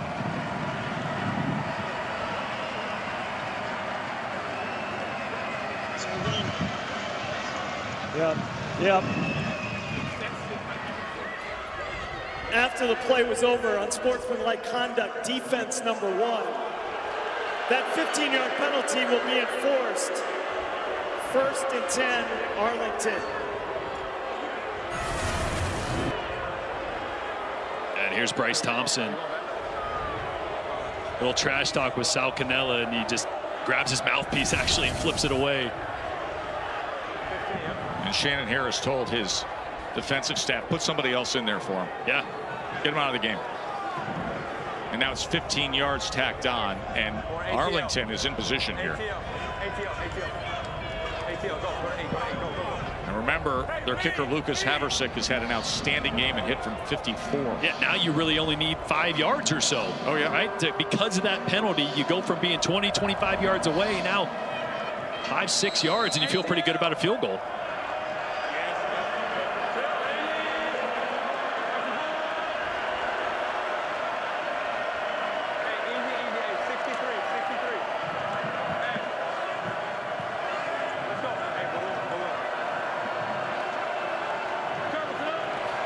Perez, after the penalty, is going to get it to Hunter, and now they are well within field goal range of Haversick. It's a great little adjustment at the line of scrimmage. You heard Luis Perez turn to Day Hunter and go balloon. He knew he'd have a one-on-one matchup with Anthony Hines, the linebacker. That's a matchup they want to exploit every time. So changed his route, and an easy throw pickup. Now they're well within field goal range. Yeah, they're well within range to actually take the lead. Yeah, now you're thinking about winning the game. Now you can take a shot. Perez, he's going to run ahead. I won't go as far as calling that a hurdle. I will call that a self-defense. Step forward. That was a her. He didn't get the dome. He got the her part. Just the her. He would not have beat Thomas Jefferson. Yeah, that was a hook. All right, clock counting down. Final 20 seconds. Second down. Remember, no timeouts for Arlington. And a penalty flag is going to pause the action here. If it's on the offense, it's a runoff. Yep. Well, they got to be careful with the runoff of the clock here. All right, it's a 10-second runoff, so it'll be 8 seconds. Yeah, and they don't have timeouts. Also, they may get a fire drill field goal opportunity. Offense, number 71. Because the clock was running a 10-second runoff, the game clock should be set at 8 seconds, 0-8. The clock will start on my line. So they're going to need to get on the ball and spike it. Yep. And then they'll have to kick a field goal. Call something and run it. Oh, fuck. They're going to clock it. They're going to play this safe. Yeah. Rather than deal with the down and distance, because obviously the runoff forced them into that situation.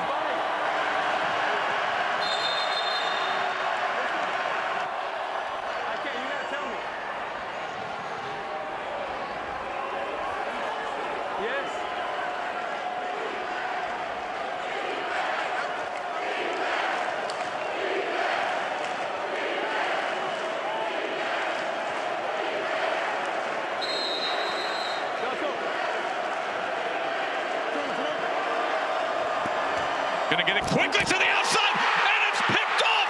Can you believe that? What a mistake as DeAndre Baker jumps it. They didn't need to do it, and DeAndre Baker with a game-sealing interception that puts the DC defenders into the postseason. What a way to win it.